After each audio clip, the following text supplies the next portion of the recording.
I do need to go sometime.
not is another thing. Yeah. No, I'm all about being prepared to bring as much as you can just in case. And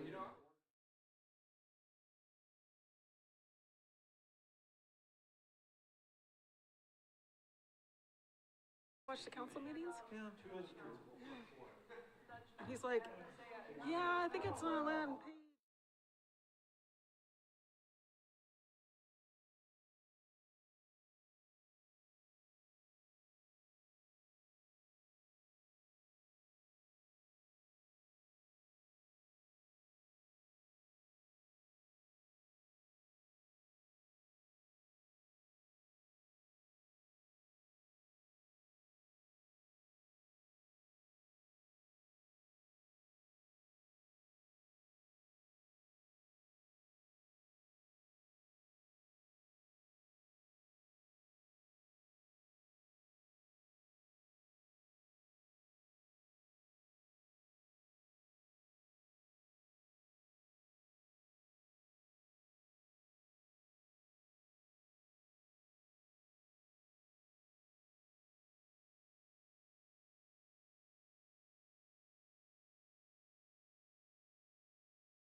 Okay, thank you.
hold on.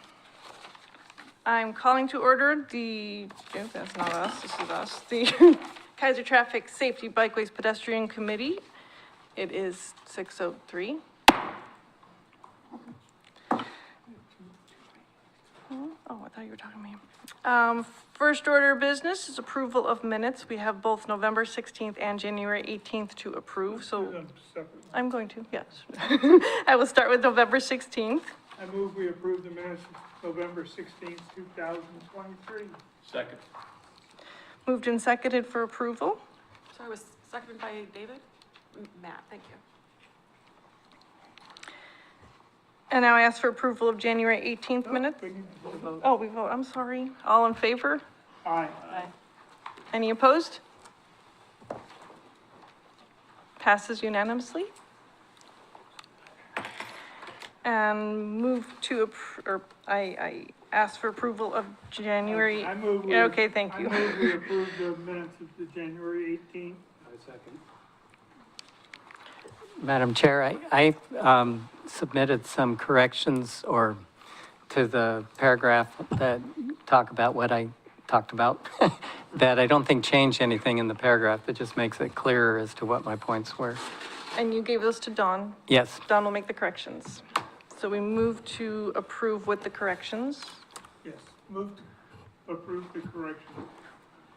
the minutes with corrections. Madam Chair moved it, now we need a second. Second. All in favor of the approval with corrections? Aye. Any opposed? Unanimously approved. Thank you. And who made the motion? Who seconded it? I second, he made it. Oh, thank you. We all kind of did. Okay. Next order of business is appearance of interested citizens. Do we have any today? I did not get a list.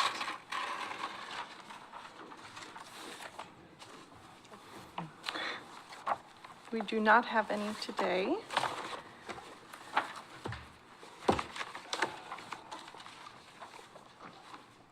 Okay, moving on. This may be a faster meeting than I anticipated.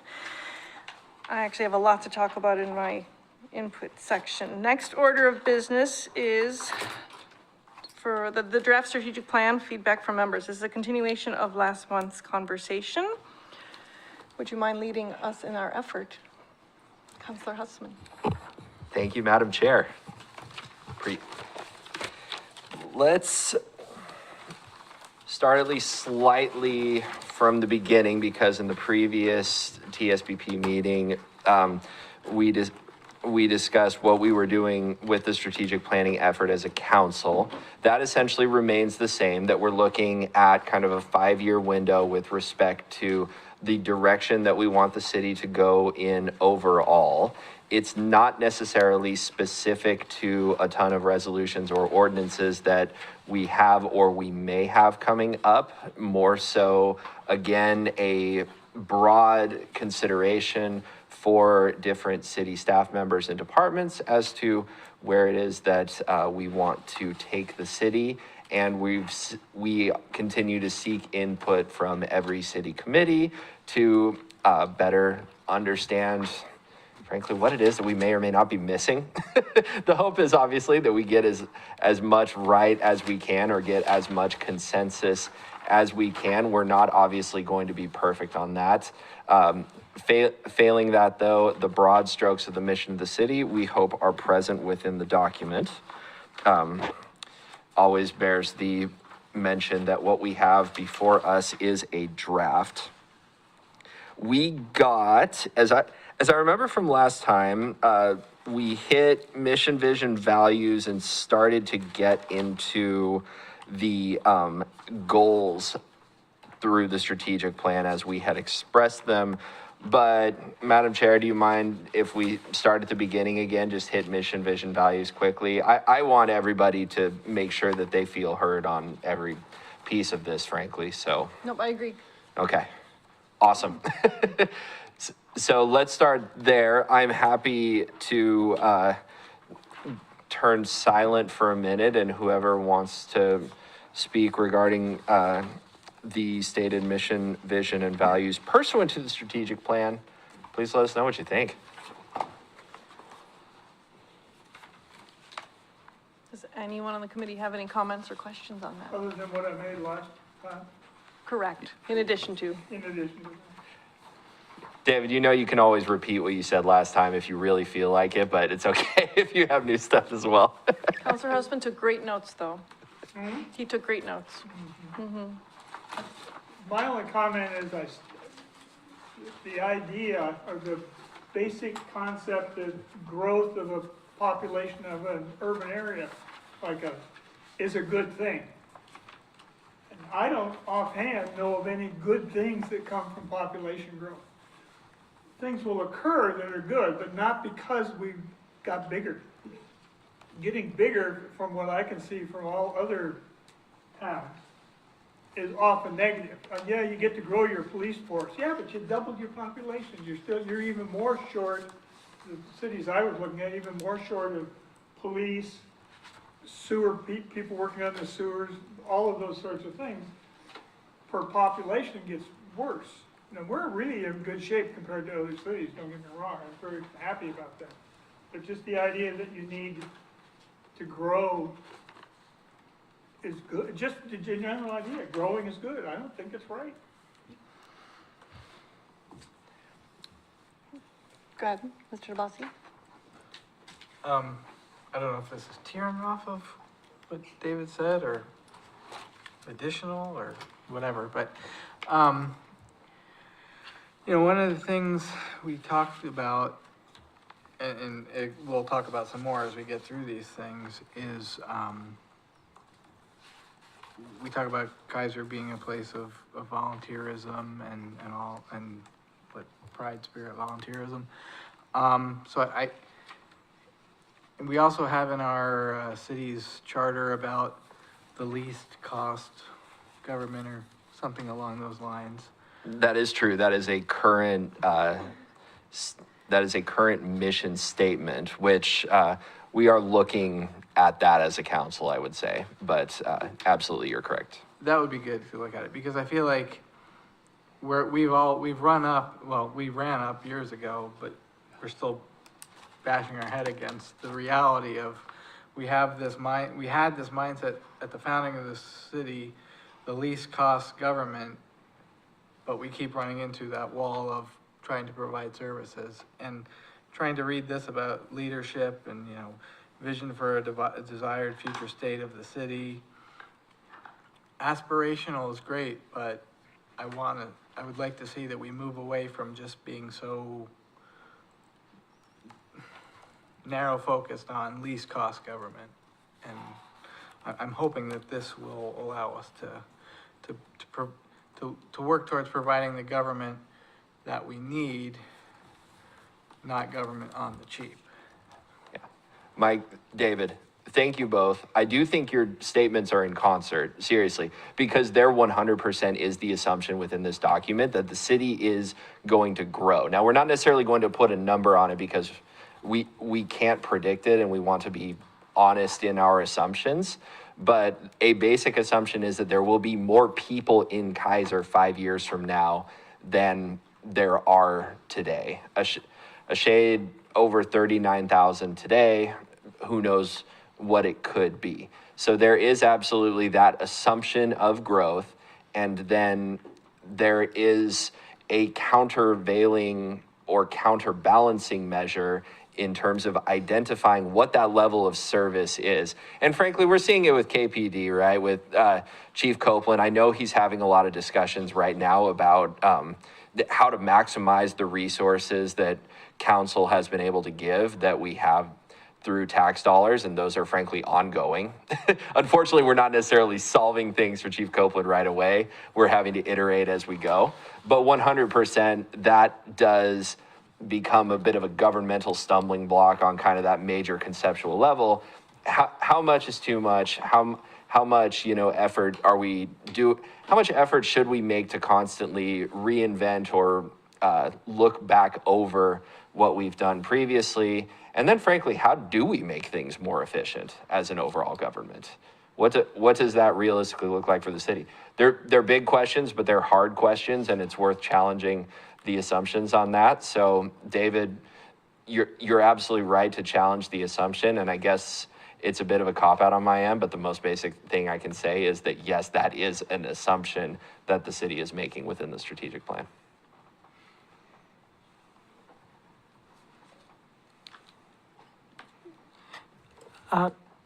In looking at the draft strategic plan, it would help me in terms of kind of an overview, just to have an understanding what attributes of Keizer will be better after 5 years. I mean, in terms of making Keizer a better place to live.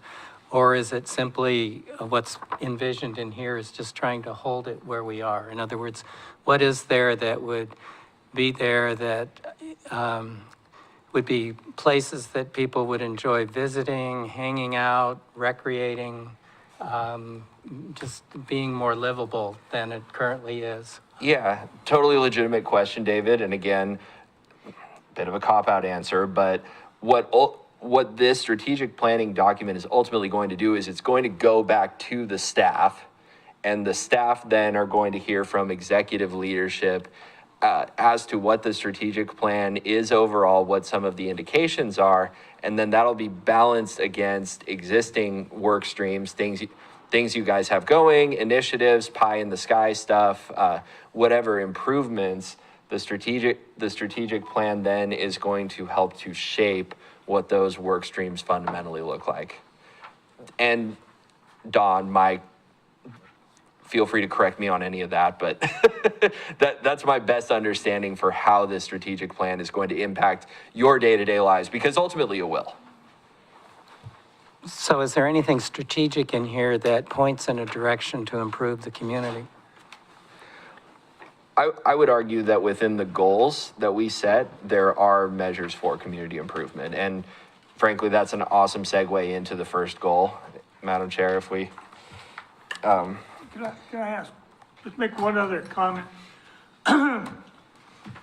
As we watched California submerge last week, and my son-in-law is the state's emergency manager, and he spent most of his time on the earthquake thing, tsunamis and all that.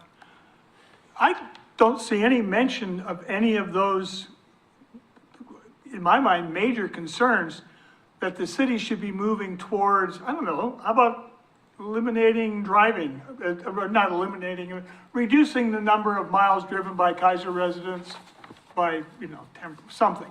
But we're not addressing any of those, I don't see it in here, any of those issues. We are in a bad situation. If there is an earthquake, we can't get people around. We don't have a good local way of accessing the equipment that we need, getting the, if there's ambulances and all that stuff. But no mention of any of that in this document. And it seems rather naive would be polite way of putting it, I guess. It's just like we're gonna pretend it's not happening. And I agree with you, David, that's not realistic. Well, then can we hope that you'll put it in there next week? I will absolutely advocate for that.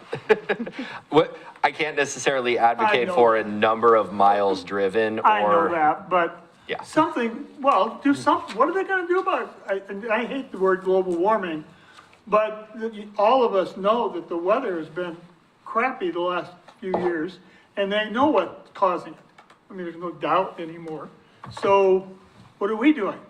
And everybody's saying, well, somebody else has got to go do it. California needs to reduce their exhaust emissions, not Keizer. And Keizer could do it. We could reduce all sorts of issues. Plastic crap. I agree, frankly, there's a lot, there is a lot of room within what a city can do. Yes. With which to promote more environmentally friendly initiatives. Or big issues. I will say, I know I am working on that. I would hope that my fellow counselors would be able to speak to some of what their priorities are from an environmental standpoint. And I saw Hirsch's hand up as well. Our friends to the south do have some developmental plans for global I impact. know. but they make sense. You know, you're not gonna get 100%, but you got a plan, and can we work on this? And as projects, et cetera, decisions came up, can we come back to it and look at it? So I don't think we have to reinvent the wheel here. If we're just consistent with what Salem's doing on some of that aspect. Would we ever consider joining them in their emergency management process? So that we're one unit rather than two separate? That is an awesome question. The best I can tell based upon what I know, and City Manager Brown is working to basically understand what resources are at the city's disposal and how to marshal them at this point in time, as well as expand them. There is definitely the desire for the city of Keizer to work with Salem and Marion County and potentially other governmental entities to be able to pool some resources together, and certainly to cooperate on some exercises, if you will. Say there's a major cyber attack or a sewer rupture or something, one of those types of emergencies.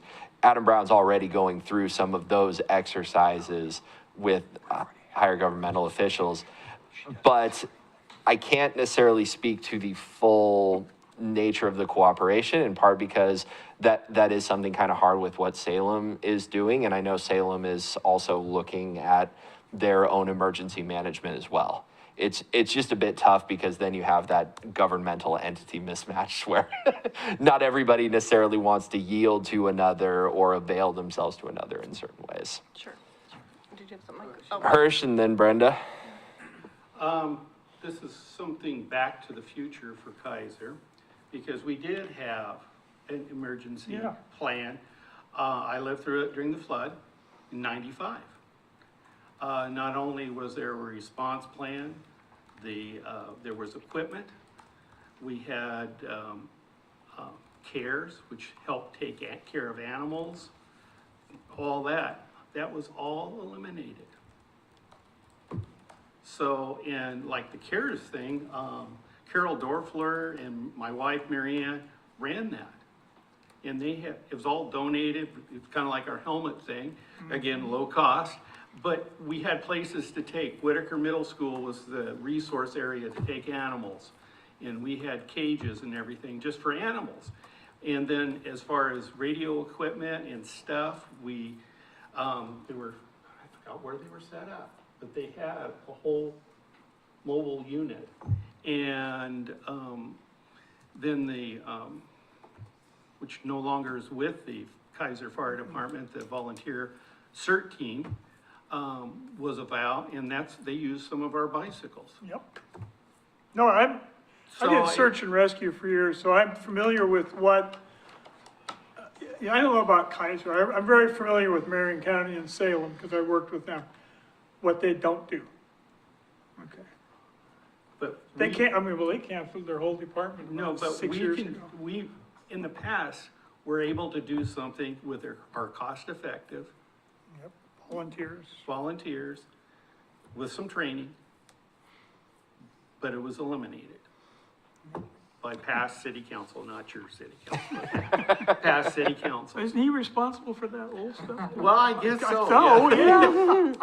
yeah. Yeah, let's reiterate on the ground rule before, Brenda, I do want to hear from you. The ground rule is that I am responsible for all past, present, and possibly future city council. So, that's where the blame or fault lies. Go ahead, Brenda. All right. I'm just trying to understand the document in that, are the goals to be done like first we're doing goal 1 and then we're doing goal 2, or are they concurrent? And Concurrent. the ones that in the brown boxes are the overarching ideas, and then the list of actions is the specific ones that fit those? Yes. Because the overarching ones are huge. Yes, definitely. And the more specific actions, the 1.1, 1.2, so on and so forth, that's what goes back to staff, and that's what helps inform staff and executive leadership on those measures. And then they work in communication to staff members to say, hey, are we, based upon this goal, are we meeting this through X management, Y data, Z analysis, AA resource commitment. And is there some structure, like time, some way that you know you've met a particular goal? Like, do we care, like, when? Will there be deadlines set to let you, like, yeah, we made our goal? That does eventually happen, and the best way that seems to work with respect to a strategic plan is council meeting with executive leadership. So us working with Adam Brown, Chief Copeland, Bill Lawyer, making sure that those goals are then translated clearly, and then the staff works to implement them. And they're measurable, so they do have, That's what I meant.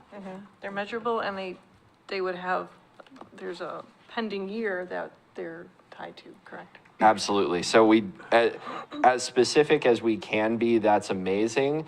A strategic plan is not always going to be so driven by the hard numbers or the percentages or the ratios, but we as a city council get to deliberate on some of that. So I guess that's where our fun comes into play with this document is we try to get big and specific and mission, vision, values oriented, and then drill down slowly but surely into improvements that people actually do see or are able to perceive in the day-to-day operations of the city.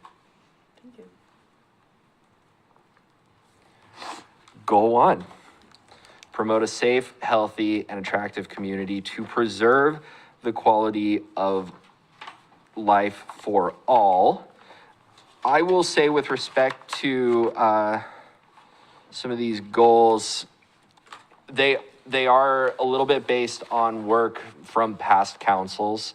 The camera installation one immediately comes to mind. That's something that the city council is actively working on with staff members.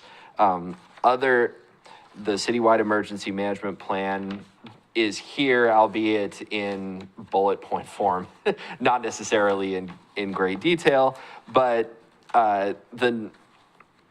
there are a few of these in which it remains pretty conceptual and broad reaching. I would argue for an editorial comment that public safety is not and has never been the exclusive domain of Keizer Police Department. They're definitely a piece of it, but we want to be as holistic as possible when we consider what it means to have a safe city and a supportive city. Go ahead, Michael. This is kind of what Brenda was saying, you know, we're talking about, is this a one and then the other? So in these actions, is this a prioritization? Or is it just kind of people had an idea and that was 1.1, the next idea became 1.2? Yeah, more of spaghetti at the wall in that point. Also actions or goals or things that can be aligned concurrently.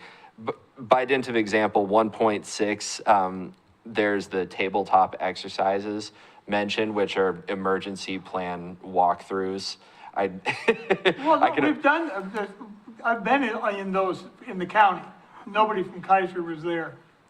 And that's exactly. There was a big, I mean, this emergency management is well established pretty much around the state in places, but there's great big voids like here and Salem. I mean, Salem couldn't find out how to buy bottled water when they ran out of water a couple of years ago. So I remember that. But there are people in the state ready to come in and help us. Mm-hmm. All we had to do was say, hey, psst, I need some help. I will go to bat for City Manager Brown on this one. He is absolutely working to marshal those resources for the city of Keizer. I do believe this. Now, at what level is this work happening? It's not very high because of everything that you and Hirsch have talked about. We're not necessarily starting from a lot here, but that has been a recognized need, and that is, we're making it a strategic plan priority, but it also is something that is concurrently in the works. I mean. Okay, I have another comment. Yes. On all I'm more concerned about actions than your goals, because actions are what we can look at. The problem with most of these actions you could be successfully meeting all of those actions and not do anything. Seriously, I'm looking down there and going, I'm going to develop, I'm going to evolve, I'm going to maximize, strengthen. None of those things are goals. Those are big words that we talk about, which are fine if we can do that. But I'd like to see, in terms of what are you really gonna do? Tell me you're gonna put a rent cap on in Keizer, which other cities have done. That you can't increase the rent in an apartment building more than 3% a year. That would be an action. Establishing an emergency coordinator and committee would be an action. Strengthening isn't an action. As someone so who's I had to update their professional resume recently, I think your point is highly valid. Okay, anyway, so in general, on this whole document, you could, it's a lot of words. I don't see a lot of action in it. And so, which is fine for the, global picture. But if you're gonna tell me what you're gonna do, I think people would respond better if you say something like, we're going to increase the traffic patrols. Even if it's 10%, I'm just saying something specific I can put my finger on and I could say, yes, you did, or no, you didn't. But if it's not an active goal, activity, then I think you're wasting a lot of time. That's great feedback. Thank you. But this covers all of your goals. Well, put an example underneath it. I mean, even if it was your I'm gonna maximize, I'm gonna prevent homelessness and mitigate impact of housing costs. For example, underneath you could say, and we're gonna cap the rent increases. That would be nice, even if you couldn't do it. But if you tried to do it. Yeah. No, wait a minute, if you tried to do it and put forth a ballot measure where we voted on it, and people voted it down, you could say, I met that goal, I did everything possible to do that. But you don't. I was just gonna agree with David in that it's like you've got your goal, your overarching goal, and these seem to be all separate goals, and without action points, it is really, I mean, I guess the one thing would be to complete the camera installation, because That was a good one, yeah. there's a gap of the number of cameras, and you've gotta complete it. Finish it, but the rest are very, you're squishy. I appreciate Or that. at least some examples. This is kind of the heart of my earlier question about what would be better in Keizer if we adopted the proposed strategic plan. And a good example for me, I'm not as troubled with the emergency plan. I think just completing it and having one and things is a great goal. But something like the TSP, the Transportation System Plan, just completing a transportation system plan is basically checking a box. Doing it to accomplish something where you're saying, okay, we're wanting, walkable, bikeable neighborhoods throughout the community, that then is a goal that tangibly people can look at and say, okay, this is the difference it's going to make within the community, kind of thing. And that's the kind of difference that what I was looking for, and had the same frustration that I think David has expressed in terms of how a lot of the actions are currently stated. I appreciate your elaboration, and I appreciate the distinction, because 100% it is something that we need to consider as a council. When we as a council come back to this is something that the consultants that the city is paying for and the city executive leadership will want to know. So it's something that we 100% need to take the temperature back on. Okay. Yeah, go ahead, Michael. This is just kind of an overarching statement with the consultants. I've seen enough consultant reports to know that there are a lot of words and a lot of cookie cutter. Oh, I apologize. There are a lot of words and there are a lot of cookie cutter reports that they just kind of like take the name Dallas out and put global change to Keizer and change some numbers. So I would request that we really hold the consultant's feet to the fire to provide something that really, again, is tangible and is not just some cookie cutter report that they said, well, here you go, and that was $75,000, please. Hirsch? Michael's right on. I've seen and been involved in thousands in my career and stuff, and that's what happens. I want to pick on the police a little bit. By all means. Strengthen relationships between the police department and the community. My gosh, why don't you list what they're doing? I mean, we're going to have them at an event. We're going to have them do this. The opening of the Grange, they were there. They're talking to the PTA. Talking to the PTA. When we first started the helmet program, the police actually had a small supply in their cars. A lot of little things like that. Mark that one off, we got it. But people, you know, I don't know who said, just list some examples. So Yeah. if that one's already being accomplished, why is it on our future goals?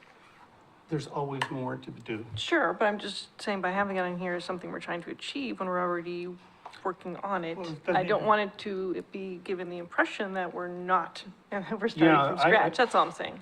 I concur with you. We're doing it, and that may give the impression that we have a police department that doesn't get out in the community. So maybe using the word continue to, is all I'm looking for here, just something to give them some credit for what's already being discussed. Further Thank you. increase. Something, yes. Yeah, They- something like that, because they, especially with our new chief and the involvement we've had on this committee. Yeah, lots. I mean, I've been to some other cities, traffic safety, and there's no police. Go ahead, Brenda. Thank you. I just wanted to say that I think the word strengthen does include what they're already doing. Because it doesn't say that they don't have a relationship. I agree with you, except, is this document for the people who live in Keizer, or is it for the city commissioners? This would be a public document, so. Okay, then you need to word it so that I can go find 10 people out on the street that know what the hell you're talking about. And strengthen is not a word that they'd agree on. Okay. And I get to take it down to, I got the 3 pubs I know about. Yeah. It- I'm gonna take this in and buy a beer for anybody who can tell me what these words mean. You three are making wonderful and complimentary points. You can come with me to Absolutely. the, Oh, yeah, I like beer. I'd be happy to come with you to the pub. I will say, I'm scheduling some one-on-one time with Chief Copeland. I'm definitely not gonna be like, how are you gonna strengthen the community more? But I would definitely be open to hearing his interpretation of that, because I want him to have a voice in that too. I do want the police department's opinion to be represented, because, I mean, no one is 100% satisfied in any city department that we have, and that does not mean they're doing a bad job. It just means that they're always looking for ways to improve. You know what, guys? We actually do have an attitude of continuous improvement in the city. I think that's a positive thing for all of us, every department. So I do want that on record as a point of commendation that I think that we're approaching this strategic plan from that healthy perspective of, we do some things well, we do look to improve, we are trying to get better. Goal 2. Transportation and mobility, we have just 4 items in this case: TSP, sidewalk gap and repair program, River Cherry, sidewalk gap and repair program. sidewalk gap and repair program, yes. Where is it? We have none. They do. We have none. I'm going to say, it says, we're going to implement it. I'm going, you can't implement something you don't have. So my question is, where is this program? Because it seems like we might have heard of it, being the transportation Does it sidewalk exist people. is the question. Yeah. The absolute latest information that I have is that Kathy is interested in convening a council work session around different sidewalk programs to evaluate the city's approach. I pushed back on her and said, no, we need this more immediately. Please, bump something off the schedule and put put this on sooner, and she has told me no. So I'm continuing to fight with Kathy on that. Sorry, Kathy. So is it implement a sidewalk gap and repair program, or like it reads that we have one already? I Are mean, we developing one is the Yeah. question. that'd be the next, yeah. Right, we've established how flighty of a word develop is, but in some ways, that is exactly it. What we don't necessarily have, nor has council voted on or agreed upon one set program or approach.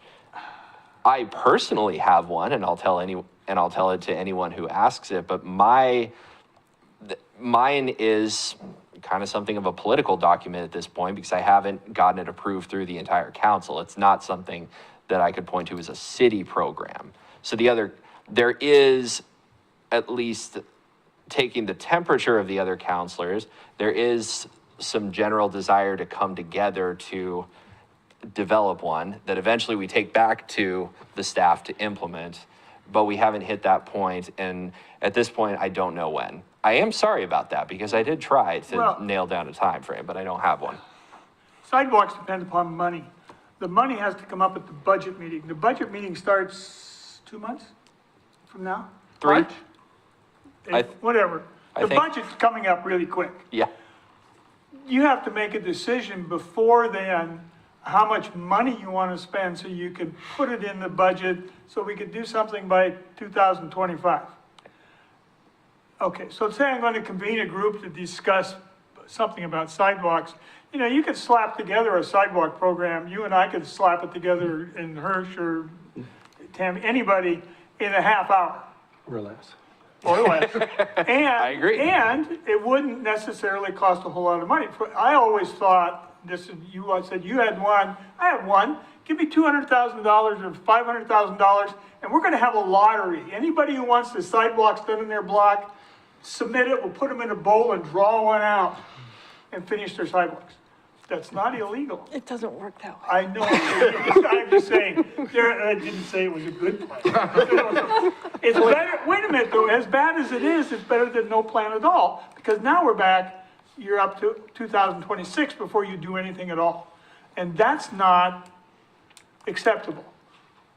Because we're not talking about doing every sidewalk in Keizer for millions and millions of dollars.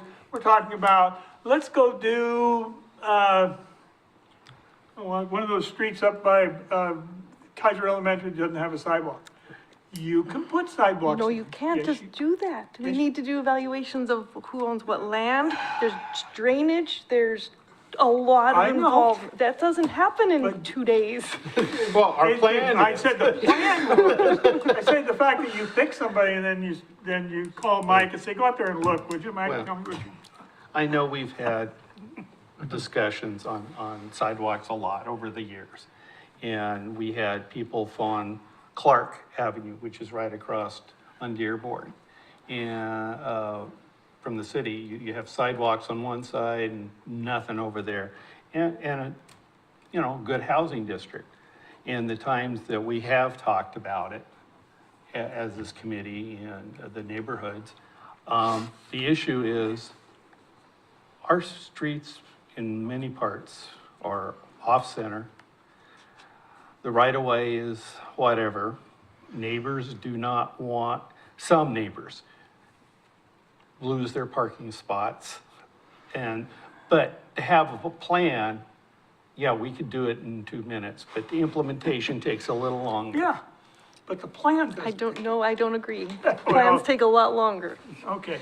Okay. Madam Chair, let me validate that inevitably, when a sidewalk plan comes up, there will be considerations to the site, to the owner, because the owner is responsible for maintaining sidewalks in front of their property per City of Keizer ordinance, drainage, various We conditions. need to consider equitability of which neighborhoods are getting them. There's a lot. That's why I said a lottery, because I know, granted, And- some people need it more than others, some cost more than others.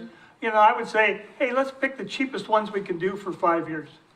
At least that something gets done. And we have to think about stormwater. Yes, Yeah. so there's a Oh, lot, a yeah. lot of pieces that a work session is Well, warranted, so- absolutely. We can figure Stormwater, it out. 100%.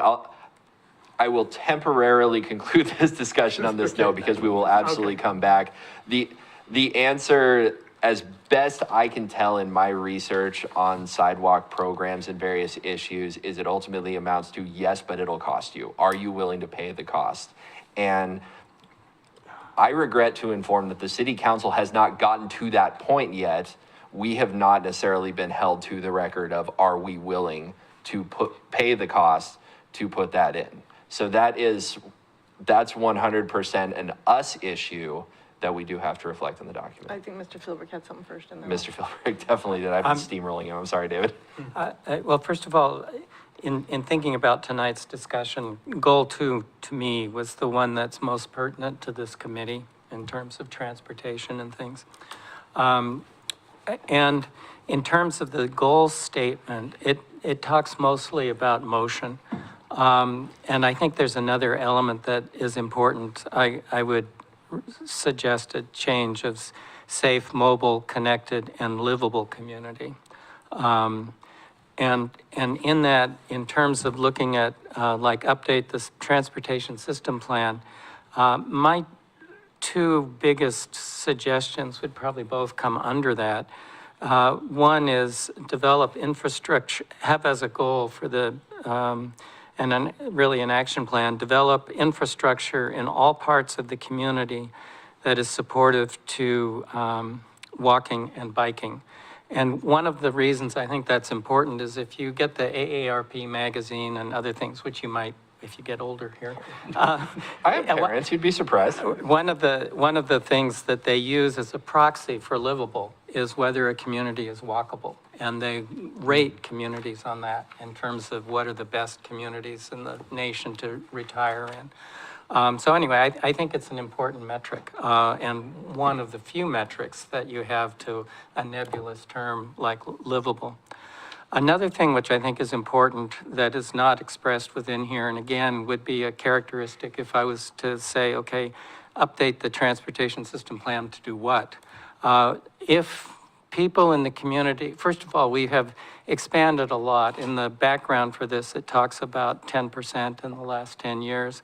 And there's certainly in my neighborhood a lot of new multifamily apartments going in. The transportation implications of those, I think, is just beginning to be felt. If Keizer wants to expand further, and particularly something like the urban growth boundary, I think it needs a transportation plan that looks as to how it can increase that population without increasing traffic and congestion on some of the roads such as Verda, Lock Haven, Chamawa. Those roads are in fact going through residential neighborhoods. They're, at least the one I'm familiar with, is built out to what its current right-of-way is. And all of the transportation impact of development so far has been on primarily a few roads. And Keizer has not developed an interconnected grid, such as the old cities, which gave different routes to get from one place to another.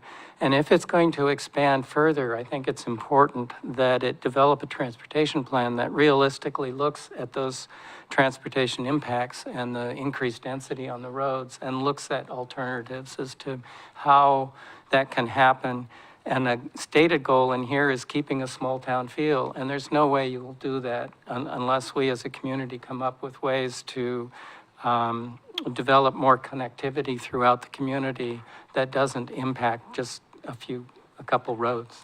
We're definitely trying to thread a needle with that, But aren't it we? won't happen unless you put it as a focus in here. And again, I think the walkable, bikeable thing, and that gets back to the comment a long time ago that David made at the beginning about trying to address climate change and just positioning us for the future as well as being a better community.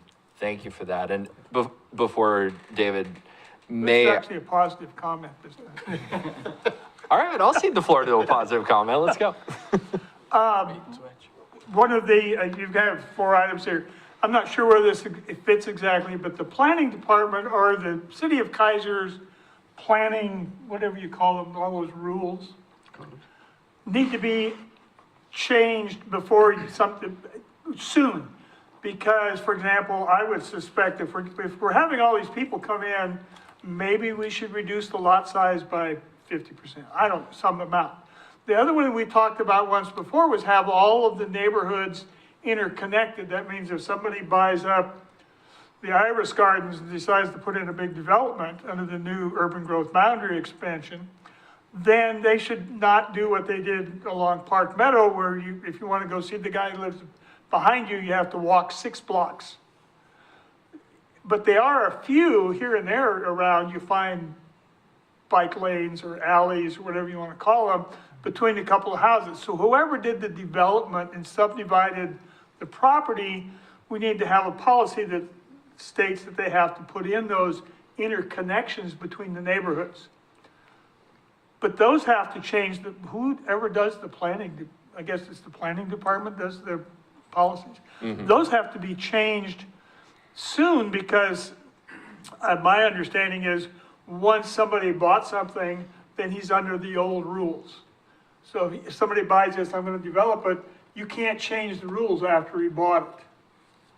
That's just kind of my, Correct. right? So that you can't, oh, I want you to put in connections between these neighborhoods. No, I bought the property in 2025, I don't need to. That's true. And so to put off those planning, what are they called? Planning rules. Planning. Put off changing those planning rules right now, which mean, but how do you get the planning department to even want to do those sorts of things? These are great questions.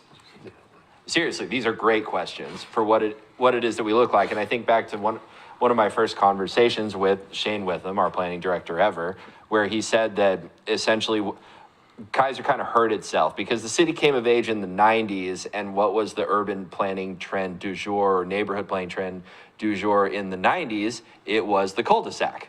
So you have a lot of neighborhoods in Keizer established around then with cul-de-sacs. Well, not in many of those neighborhoods were there connections to different streets by pedestrian pathways or other elements. So you have a lot of cul-de-sacs and a lot of streets that don't necessarily connect. So all this to say, planning department is definitely aware of this, and Shane is also very up to date on the literature around kind of the 15-minute city and some of the walkable, livable community information and legislation that's going through state government right now. So he's taking in all this information as he and the rest of the staff are looking at the code, and executive leadership is working with them to say, okay, based upon what it is that our needs are for public works, traffic safety, police or other public safety interaction, anything like that, this is where we should be shaping the planning code to move toward. On top of that, Shane and the entire planning department have had to work on the missing middle housing pieces with what is it, House Bill 2000, the major House bill. So that has also entered this exact discussion as well, because we're having, frankly, homeowners, property owners who want to put extra homes on their land, ADUs on their land. So it's kind of nice, right? All these factors are coming to a head at exactly the same moment, but there is a very legitimate question that I appreciate everybody bringing up, which is, do we have the right rules, ordinances, resolutions in place to be able to meet the full scope of demand? And there are legitimate arguments for no as we're moving forward. Go ahead, Michael. Couple of things. So I think what David was saying earlier about, vehicle miles traveled reduction, I think that would be good to have included in the transportation system plan, where we say we want within 5 years a 10% reduction. And maybe not as part of that, but within this, any new development has to demonstrate how they are not going to increase vehicle miles traveled. So that's one thing. Another thing is, I've said this before, how land use and transportation is so intimately intertwined. And, we talk about the planning rules, how that's gonna affect what we wanna do here with transportation and mobility. I've been thinking about this, and I think perhaps Keizer needs to take their planning department and take the transportation part of Public Works and merge them into one department. So that when anything is happening in Keizer, any development, it's already going through this one process. It's not, okay, here's this development, okay, now you guys figure out how we're gonna deal with the transportation to connect that to this development. And hopefully would be in a way that, again, reduces those vehicle miles traveled. And one last suggestion, I think with the goal 2, transportation and mobility, I think this is, the Salem, Keizer, Transit Services slogan or whatever, but connecting people with places really, so if we could steal it from them or steal something like that, I think that would be the goal, connecting people with places. Transportation and mobility sounds a little, not even wonky, just, just words.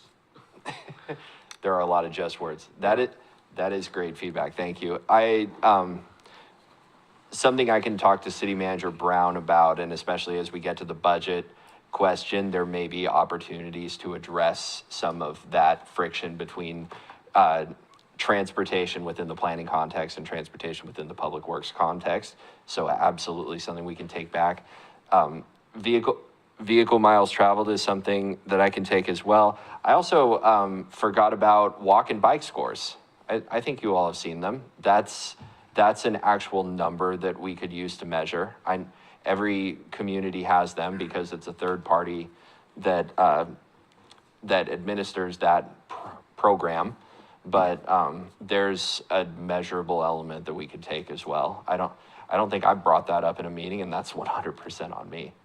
I want to go to goal 3, but Madam Chair, I want to give you 2 seconds. I just had a question on 2.4. Can we talk about that one? Oh, goal 4? No, Oh, 2.4. 2.4, sorry. Yes. Yes. What develop a plan to connect would this be on private property, or are we talking just more sidewalks? Because what makes it different than the other one? Great question. The answer is no, not necessarily on private property. With respect to trails, some of this does enter the right of way. And I'll give you a concrete example. So there are obviously a lot of properties along Claggett Creek, including things like Verta Crossing as well.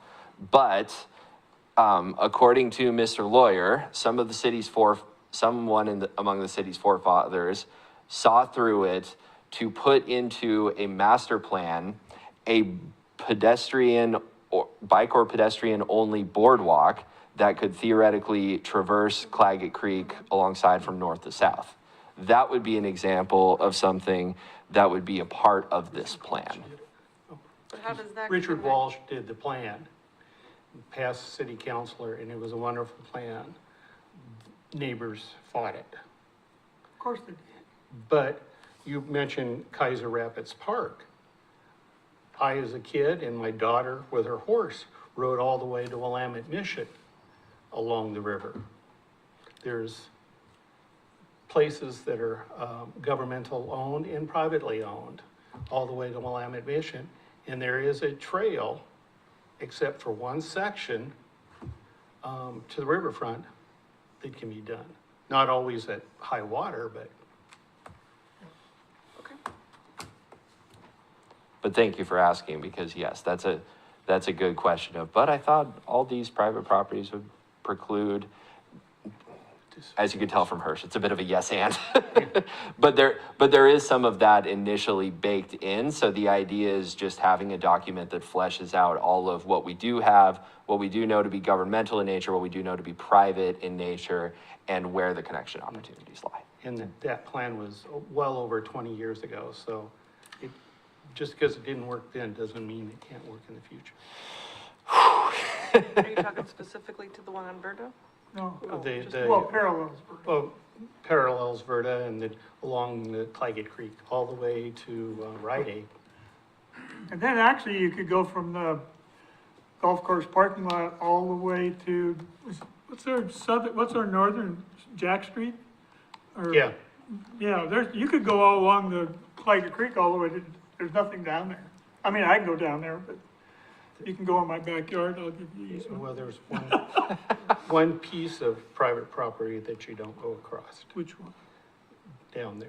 You haven't been, Well, I just have. oh, All right, we'll table the TSBP field trip and focus on goal 3. sorry. Mike, if we do get to that field trip, Public Works definitely would be interested in Come on, Mr. let's- Dempster's. Come on, I'll get a six pack, Property. we'll go for a walk. Yeah, there we go. Are we spending any money on this economic development?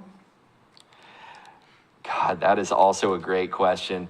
In some ways, there is money being put toward the Chamber of Commerce right now. In the last Yeah. budget cycle, we committed $40,000 to the Chamber of Commerce. We've committed money to updating the city website, which is a project that did happen. Don, I think you can attest to that a little further as needed. There are a couple others, we worked on fleshing out the economic picture for the event center, AKA all those rooms over there that we rent to the various community groups. Some of the bigger and broader pieces we don't necessarily have funding for or have not bucketed funding for. They're out there. The budget cycle may provide clarity to some of those. It will not to others by dint of how complicated those plans get.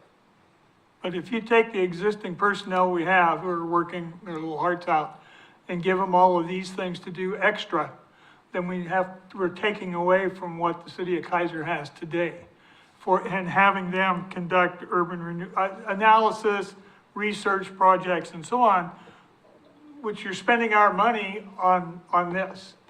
And Or- even though it doesn't show up as a new budget item, you've taken away what we had, which seemed to be working pretty well up to this point in time. And it looks like kind of a sneaky backdoor way of taking my money. Or we take your money and we spend it on that C word. What is that C word, Hirsch? Consultants. Oh, yeah. Consultants, come on, guys. Oh, That's what I thought 3-1 is. Don, for the record, that's working their little hearts out. Presumably all lowercase. We can't be sure with Mr. Dempster, but we do want that in the official record for the meeting minutes. They are, yes. We want to take the opportunity to recognize because Well, they're busy, I know them. it's a lot of different departments too that are coming together. True, to but you're make some still of this work. taking existing personnel and giving them new jobs to do, and the only way that those jobs are gonna get done is something gets cut. Something else gets eliminated. I absolutely agree with that. So if you wanna do this, put the money with each item, so we know what you're talking about. Especially on goal 3. Anything else on goal 3? I just Oh, had Mike. Go for it, Mike. one thing, we brought it up earlier, but I feel like this is the same thing in that, our planning code affects a lot of these things. And I've said it before in other venues that, if we have, but when we allow a building to be built to a specific company's design standards, and, we might tweak it, like, you gotta have this rock face or this landscaping, Sign code or other things. things like that, yeah. If we, especially with economic gardening, we wanna make space available for people, for businesses, or people who wanna start businesses that have as low an entry cost as possible. So having our code have, building design that is more universal. So it allows, when one business goes under, or they decide to sell out, a new business can come in, and it's not like, hey, that spa looks like it's in a pizza joint, that kind of thing, so. And that building is not subdividable because you've got this one block building right in the center of a lot, and there's only so much room in it. So again, getting our planning codes to really support this economic development is important, and that's again something that Shane and his crew have to work on. Yeah, and that is great feedback, thank you, because I am a big fan of the social media account that shows different businesses in former Pizza Hut establishments, where it still has, you know, the red classic Pizza Hut roof, but then it's a bank or a Chinese restaurant or a spa or something else. Yeah, I 100% hear you when you say that we want a building code to be a little bit more versatile and be welcoming toward different type of businesses, especially because this city in particular, and the council especially, we say we're invested in having a healthy small business culture. And I think a lot of people are rightfully looking at us and say, well, prove it. We do have an opportunity to prove it here. Hirsch? I think that they just approved it this week, the Rec Grange. The old Grange Hall's was supported, it's been redone, it's a coffee shop. It's like Isaac's or the Ike Box. The grand opening or the ribbon cutting was on Tuesday, and that is beautiful in there. And I think the city and the city planning, because not many years ago, that was supposed to be destroyed, taken down. Thank you for that. I have not been inside the Grange. I have heard what the folks at the rec have done. It is on my to-do list for sure. Just one, I like Keizer Station, don't get me wrong. I actually don't like the way it was built at all, come to think of it. Well, it's a car economy. And so what it was there for was to promote driving your car all over the place. You can't walk in Keizer Station anywhere to speak of. No, and I've tried. So have I get tired. I'm too old for that. Anyway, that was supposed to make us all this money, and I don't remember too many empty stores down there. So those people are doing well. I don't think any of them live in Keizer who own the places, but the people who work there might. Actually, I don't know anybody who lives in Keizer who works there. I'm sure there is. 1, 2, 3. Beaver Fan Store. Okay. Anyway, what I'm concerned Hirsch's about favorite is we store. have that example bothered me because when I went down there after a lot of the places went in, everybody who worked there lived somewhere else. I never found a person who lived in Keizer who got a job down there. So what did we build it for? Well, we didn't build it for Keizer. And the people who own that don't live in Keizer.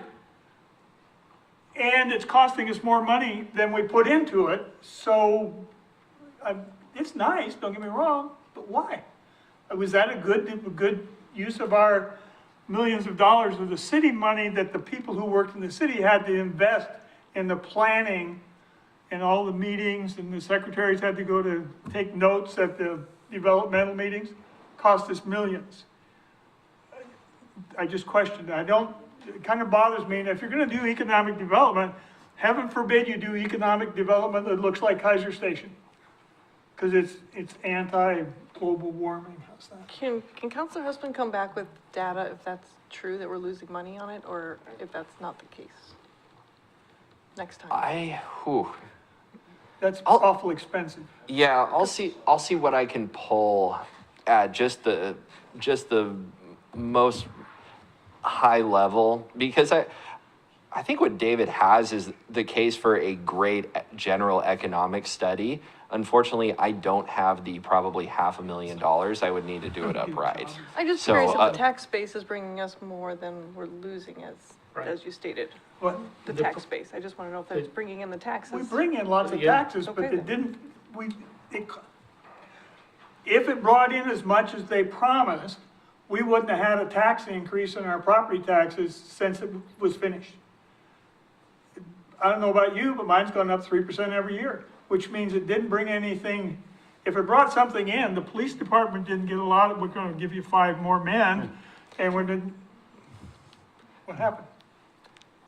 I will, one thing I do recall, I don't remember the dollar figure, but I do know that the primary corporate owner of Keizer Station is among the highest paying taxation entities into the city. So I can at least vouch for that. Michael and then Hirsch. Well, if we do get some numbers, I would like to see the amount of tax revenue brought in over the life of the infrastructure, estimated life of the infrastructure that's been put into the property, and the cost of repairing and maintaining that when those bills come due. And I would add to that, because not only is it as a property tax owner or payer in Keizer, but as an Oregonian, how much money the state has put into those massively overbuilt roads that feed Keizer Station, outside of the property, but do feed it. So I'd like to see if there is a benefit, a financial gain to the state and city. I'm gonna need to try to find a team of consultants for this. My mind is really going on this project. We're consultants. Yeah, we're retired and we got time. Hirsch, I'm sorry for interrupting you. Go right. Well, just back on the taxes, as of year before last, the city gets, and our tax increases for Keizer is not because the city of Keizer is raising the rates. It's because the valuation of our property is going up. Unfortunately, or fortunately, depending on your point of view, Keizer is stuck at $2.08 per thousand. We're getting a lot of money, tax revenue from Keizer Station, as well as indirect revenues, from the hotel and such. So, yeah, and indirectly from Volcano Stadium too. So, yeah, we're making money on it as a city, but, we could argue, is it worth it? Is it this or whatever? But right now, yeah, we're getting the money.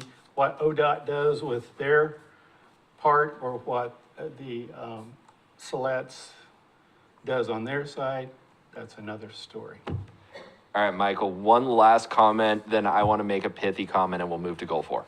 I would just say that I know one company called Urban 3 that does tax revenue per acre analyses. They're out of North Carolina, but that's just the only company I know doing that. Yeah, no, I appreciate it. All right, pithy comment. I think I'm going to get 2.0838 per thousand assessed tattooed on my shoulder. I'll see if Kathy wants to join me in that, because at that point, yeah, that is a bit of a guiding talisman as far as the property tax discussion is concerned. Goal 4, engage community. With the exception of Mr. Myers and Mr. Philbrick, I think we've talked about this one ad nauseum. I don't know that I have too much more new to add. Some of it does overlap with goal 3 a little bit. Yeah, this is goal 4, but also this is just a massive issue, and try as we might to crack the nut of communication. We're still kind of asking ourselves some big fundamental questions as we go forward, and hopefully the strategic plan was a way for us to lay out at least a little bit better of a sense of what the overall concern is as it relates to the city. But these are big ones. These are thorny ones. Michael, and then David shook his head. I just had a question. 4.6, conduct biannual community survey. What are we asking in this community survey? That'd be something, we could be asking them how your day is. Right. I'd like to think we're asking. I'd like to think we're asking more information about city services. Well, then I think we should be clear. Otherwise, are we just doing it just to check a box that we're asking people something? Great point. And maybe it's just kind of could be lumped into some of these other things. I appreciate that feedback. Thank you. My years in public service, I found that there's a big difference between asking people what they think and actually paying attention to them. So that if all the people that you talk to come in and say, we want to reduce the speed limit on River Road to 20 miles an hour, are you going to do that? And if you say, well, no, because we have other things we need to take into account, then you shouldn't have asked me. If you had all these things to take into account that are guiding the city council's decision-making, then don't ask somebody's opinion about it that you're not gonna respond to, at least in some extent. Because I found this, I worked with school districts and county commissioners and so on in other counties, and we finally got them to quit asking because they weren't paying any attention. And so if you're not gonna pay attention, don't bother. Save yourself a lot of money. Past, present, and future councils, that's who I represent, Yep. 100%. Well, Brendan, go yeah, ahead. that's true. Yeah. We're talking about goal 4 now, right? Yes. So, moving to a different question then. On 4.8, when it says develop plan for ongoing volunteer committee training, I would like to see it added, something about volunteer recruitment. Because at this point, I know from when I got on this committee, they were just shocked to have 2 of us trying to get on it. So I think there's a dearth of volunteer recruitment. Thank you for that. That is awesome and definitely something we Yeah. can incorporate into overall volunteer committee training as well. Yeah, I don't think we recruit well. Debbie, are you good? Okay. Anybody else on Hirsch? I don't see anything about engaging neighborhood associations as a communication tool. Ooh, fun. 4.10. We did not list the neighborhood associations extensively. See, there's that copy paste thing that we didn't necessarily get right. So thank you for that. That is also good feedback. Where are you gonna put it? 4.10, I like that. We can 100% do 4.10, do 4.1, a couple different ways. I guess I do have just 2 quick comments on this. One of the tools that the council has, and the city has, that I think is really good is the Keizer Times. And it may have been kind of alluded to in here or something, but I think that's a very good tool for getting information out. I think in terms of community trust, the last couple years have been mixed in terms of Keizer's ability to do competitive bids. I'm thinking of things like Little League fields, the theater at Keizer Rapids. The amphitheater. The amphitheater. There's just a kind of a ugly trail of places where we as a community have gone out for competitive bids, and either it was not done well, but people were angry and felt that they weren't informed and didn't have a fair thing. Anyway, I just think that is, it may be in some of the other more business-oriented goals within here, but I do hope it is something that Keizer learns how to do, and I think it's important for community trust. Thank you for that feedback. Yeah, that's something that I can take to Mr. Brown right after this meeting, frankly, in addition to considering it for the strategic plan, because, I mean, 100%, if we're holding these big developmental public meetings, public hearings, things of that nature, we do want to make sure as many people are at the table as possible. And if we're not effectively advertising it as those are required by law, among other constraints, then that's a serious dereliction of the city's duty. Brenda, what do you have? Well, I quoted 4.8 when I was speaking, and there's one that says 4.11, reach out to local residents for recruitment for positions. What is positions? Is that volunteer positions? It generally is volunteer positions. Frankly, it could be elected positions as well, because Or hired. or hired. I mean, I've heard for example, in the planning department, sometimes people get promoted. Yeah, last I checked, we want a healthy democracy and a well-qualified city staff, so, we want to bake that into these considerations, 100%. And yeah, there is with respect to hiring, there definitely is a desire to hire locally and promote from within. That's something that I know city executive leaders have prided themselves on. And I'd like to, I mean, it's a bit of music to my ears selfishly based on my background, but at the same time, if we say we're going to do that, we still want to have the best people possible in the best positions that we can get them in, and then build them up to succeed. So yeah, that's a good solid entry point, thinking about it for how to make this one sound a little more resonant to people who are looking over the strategic plan. Mike, and then Madam Chair, if you had anything as well. Mike, go ahead. This is just a editing thing, but in the same one, 4.11, I'm assuming when we talk about residents, we're talking about Keizer residents, and they should be local. So I would just kick out local and just say, reach out to residents, or reach out to Keizer residents or something, because it just seems like local residents seems either redundant or. Yeah, that's a solid call. And then there's a somewhat helpful measurable element in that, and that we can't necessarily totally control that Keizer residents are going to see job postings for the city of Keizer or volunteer positions for the city of Keizer, but there are efforts that we can make. And one thing that I know Dawn and Melissa have been making are consistent recruitment emails for committee volunteers, youth council liaisons, and other positions. So I know that that is something, whether or not you're tracking extensively on it, you are taking a deliberate and measured approach.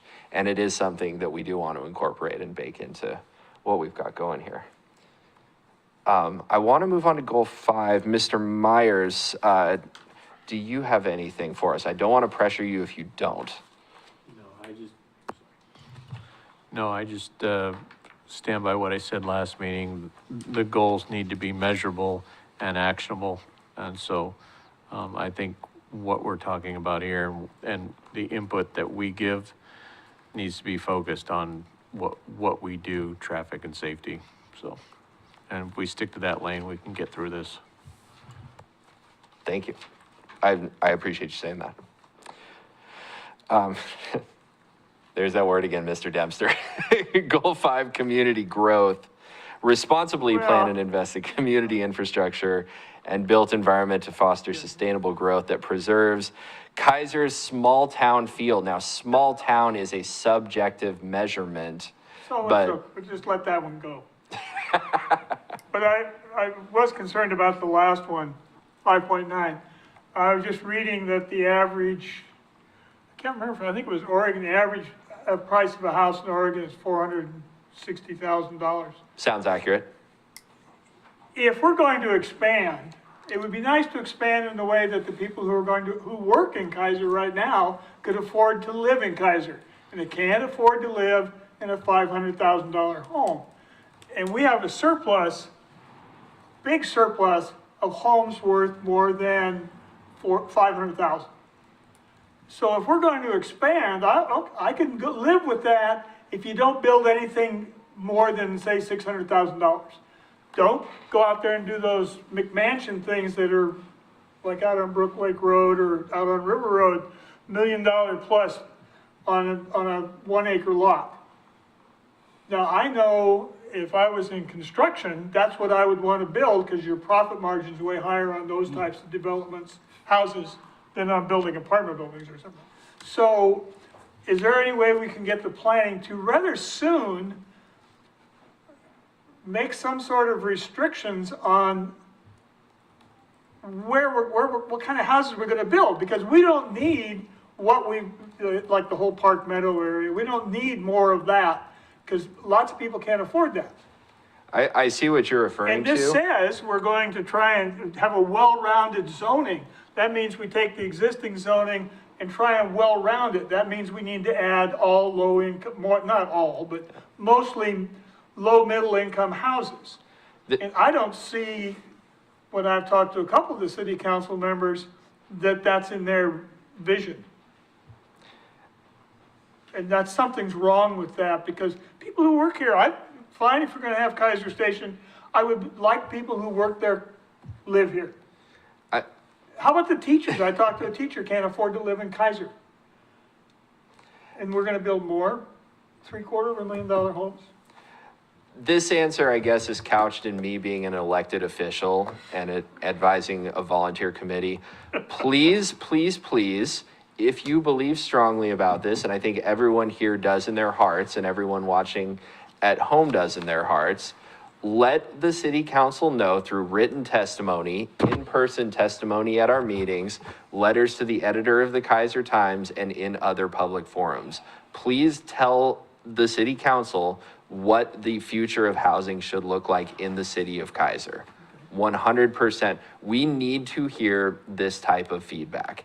And it's not even, I agree with your general approach, because it's not just about the dollar amount of the purchase price to own something. It's about what functionally that looks like for the community. It's about being able to get to your job in a shorter amount of time, and in some ways about how you invest your time back in the community that you would otherwise be spending commuting from out of the area. Hirsch. Doesn't House Bill 200 pretty well changed our planning rules? I know they're still working on it to increase housing. Urban growth boundary expansion. Sure. No, not the urban growth boundary. It talks about increasing, so more apartments, more townhouses. The houses, and I know the planning as far as single family, much smaller lots. Smaller Infill, houses. yeah, but we have a smaller house. But on the urban growth boundary one, I appreciate you looking at it in 5.8. I oppose the urban growth boundary move because we can only move north. We can't move east, that's Salem, and the tribe owns a lot of that land. Can't go south because that's Salem, can't go west. That is prime agricultural land north of us. Yeah. That's the best land, you know, with the Labish dirt or Labish loam as some of that. We can't go north. So me personally, I can't talk for this group. We have to develop what we have here and make it livable here. If we go north, we're not gonna be able to get very much land. The Jervis School District will fight us because their boundary is right, expanding. Oh, yeah. yeah, they're right there at Perkins. And they're not gonna give up that. That's my 2 cents. But I like how you worded that you were going to look at it for the pros and cons versus we're gonna move. And technically speaking, with the railroad and all that, you're only gonna get 14, maybe 20 acres. Oh, come on, they're gonna go all the way to Brook Lake Road. Yeah. No, No. There is a lot that could be said about UGB, but for now, I'll just say that it is a continued and ongoing discussion, and not necessarily just kind of in between us council members, but in reaching out to other governmental entities as well. we don't want to bring the Michael, go pigeon ahead. post into our city. You're talking about the urban ghost boundary, I'm thinking, I'm reading this correctly, I've got 1, 2, 3, 4 of these that seem directly related to exploring a UGB expansion. So I feel like that in and of itself is going to counter fostering sustainable growth that preserves Keizer's small town feel. So just, either that's really not what the goal is, or those really should not be within this as something to look into. And that's on top of what Hirsch was talking about, how those lands are such high value farmlands. And I would hope that if we do any analysis, we do a real honest long-term analysis. Again, how much tax revenue per acre are we going to get in that expansion? And then how much tax liability is the city going to take upon itself? And do those numbers at least zero out? I would suspect not, but that would be the honest way, not just look at that quick pulse of development, like, oh, look, all that money coming in, forgetting 25 years down the road. Thank you for saying that. Those are very valid points, and we definitely are not there yet. We have not conducted any of those analyses, nor have we as the city council asked for them. Madam Chair, do you have anything, or shall we move on to goal 6? Let's move on. Goals, Just- Mr. Philbrick, sorry. I don't want to repeat what I've said before, but it basically, I don't know if it applies to earlier when I mentioned it or applies here, but kind of before the community grows, I think it really needs to look at its interconnectivity in terms of transportation so it doesn't further make the current things congested. And secondly, looking at a lot of the growth in apartment buildings and different things, a lot of them are families and different things. We need to increase our recreational parks opportunities along with the housing if we're going to continue to grow so that people can have a really good quality of life while here. Thank you for that. We do have, I think, pieces of where you want to go. Do we have the consistent whole? Not necessarily. So it is worth reviewing that as we get closer to something more substantive and something more finalized with the strategic plan. Goal 6, strong and sustainable government promote a resilient and financially stable organization equipped to meet the needs of a growing community. That's you 3. This is fundamentally are we internally as a city promoting the right things goal with respect to the different work streams that you all have going on, and frankly, the things that you all share, which are technology, resources. This building is an example, not necessarily mentioned in here, but a pertinent one. Training, cross-department, training specific to KPD. This is the boring but important section, right? This is making sure that the inner workings of city government function in such a manner that it benefits citizens on the outside, whether or not you actually see the work that the staff are putting in. Right, so this really doesn't affect the citizenry, it affects the government and the planning, the people that work here.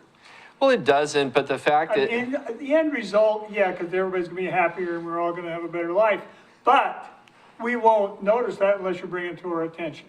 And that is why we essentially do it, is because looking at it from the council standpoint, from the board of directors of the city, we want to ensure that the city's internal mechanisms are functioning the way they should. A good example, frankly, is the agenda management software that the city recorder office has been using now for some months, about coming up on 6 months using it, getting city agenda packets and agendas and meeting information online and in a more presentable format, easier, I would argue, to download and to be able to manipulate documents in some fashion. So that's an example of an internal improvement that had been in the works, got off the ground, and now we, the council, are certainly consistently using it. Have we advertised that to the citizens? Maybe not as much. We've definitely mentioned it in council meetings, but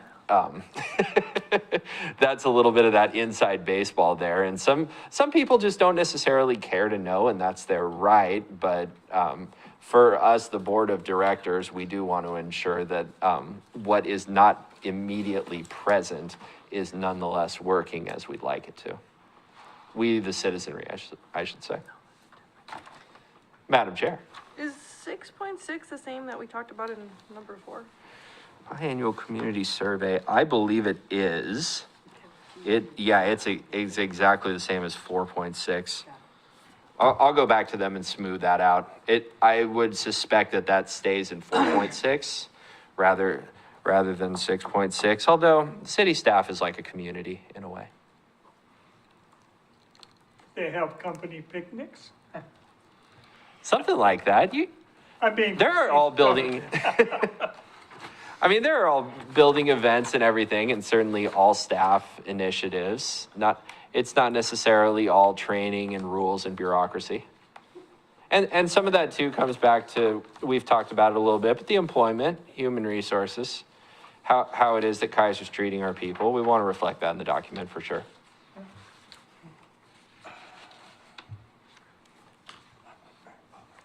Michael. That one's okay. So, 6.5.5, complete analysis of potential funding mechanisms to support general fund. Are we looking at like raising revenue within the city? Are we talking like finding outside sources of money? Is that a yes to both? And what is the, I mean, once you've completed your analysis, I would hope there's a actual action beyond just the analysis. Mm-hmm. It is a yes to both. There is a tangential update that I will address in the council liaison update section. The only comment, it has to do with how much this is gonna cost, this goal 6. Everybody that I know that works for the city of Keizer is busy and works, puts in their 40 hours. So now you're gonna hand them these things to do. Now, there's a few of them they might already be doing, but there's a whole bunch of these things they're not doing. What are you gonna have them, are you gonna give them a priority? Here's some things we don't want you to do anymore. Okay, we don't want Mike working on the engines on the trucks. You don't get to do that anymore. But there should be a list of things that if you're gonna ask him to complete a water main replacement program, and that's gonna, I don't know what it's gonna take him, but it's gonna take him some time, right, Mike? You might have to do that, take some time on that. Yeah, but for your example, water replacement program is something that we do around town, and yearly we do that to upgrade our water mains around town, which would be something that's contracted out. So city staff time put to that would be the project manager overseeing that, but it's not changing. You're already doing it, so these aren't new things that are being done. Some of them definitely. This one is not new, no, Okay. for that example that you Well, how gave. about, if there's anything that's new, I'd like somebody who's ever in charge to come up with a list of things they could put on a low priority. And I'd like to see what that is, because I might find them things I didn't want put down there. Like pothole repair or something, you know.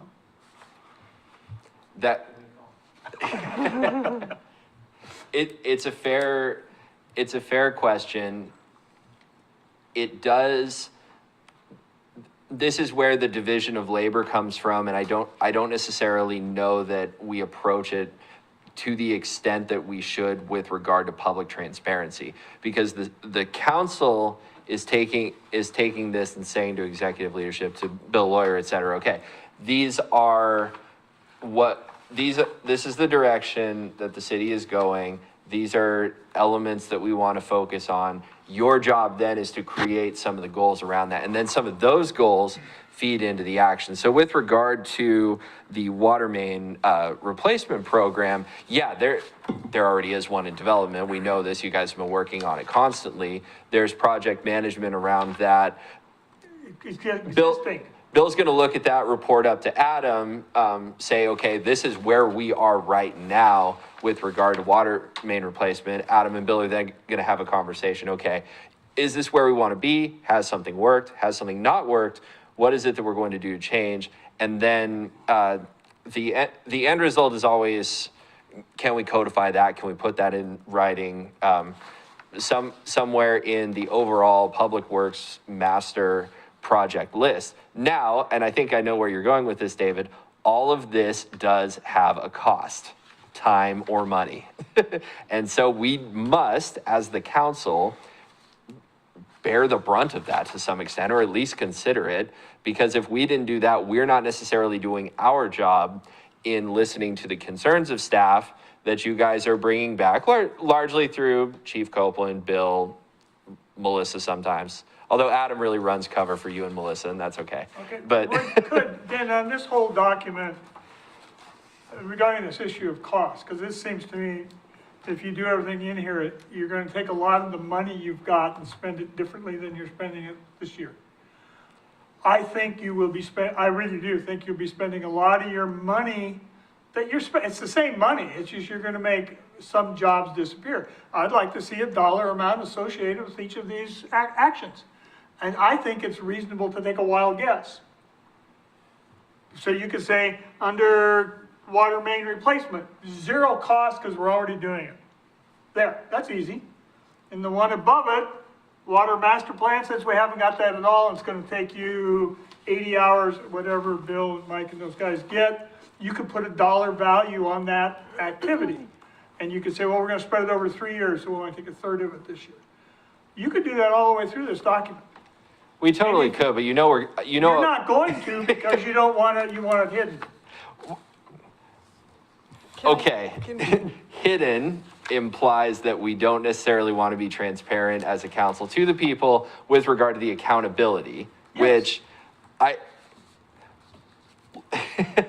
let's appeal to my better angels as past, Okay. present, and future council representative here and say that the budget is then reflective of these priorities. And if we do have the mismatch between the budget and the strategic plan of where it is that we say we're going, that right there is the gap and the difference in what we need to explain to the public.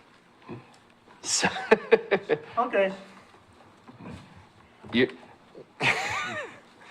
you're not, it's a little bit of how you view the entire situation, right? Because sure, we get questions all the time or accusations all the time. Oh, you council members have something to hide. You're not telling us the whole I truth. really don't think you're hiding it, I just think you're not thinking about it. Sorry. Well, not you specifically, but you globally. Me globally No, is I think fair. yeah. It is fair to ask that of me globally. The hope again is that we appeal to our better angels. I've seen at least 4 hands go up. Madam Chair, do you want to direct me a little bit here? I was just hoping we were wrapping this up because these discussions can go sideways forever and we have a Yes. lot still on the agenda. And I have not been helpful in my position as moderator, so I'll acknowledge my part in that. How about 3 more questions, hands? Brenda, I thought I saw yours. No? Mike, Matt? Really? Nobody? Nope. David Philbrick, anything? Fair, okay. In that case, we'll wrap it up. Seriously, this tremendous feedback, tremendous discussion. Thank you all for doing this. Dawn has a lot. I have some of my notes as well. This is fantastic, and I'll coordinate back with my fellow counselors and the rest of staff, and we will have a discussion on those agenda items.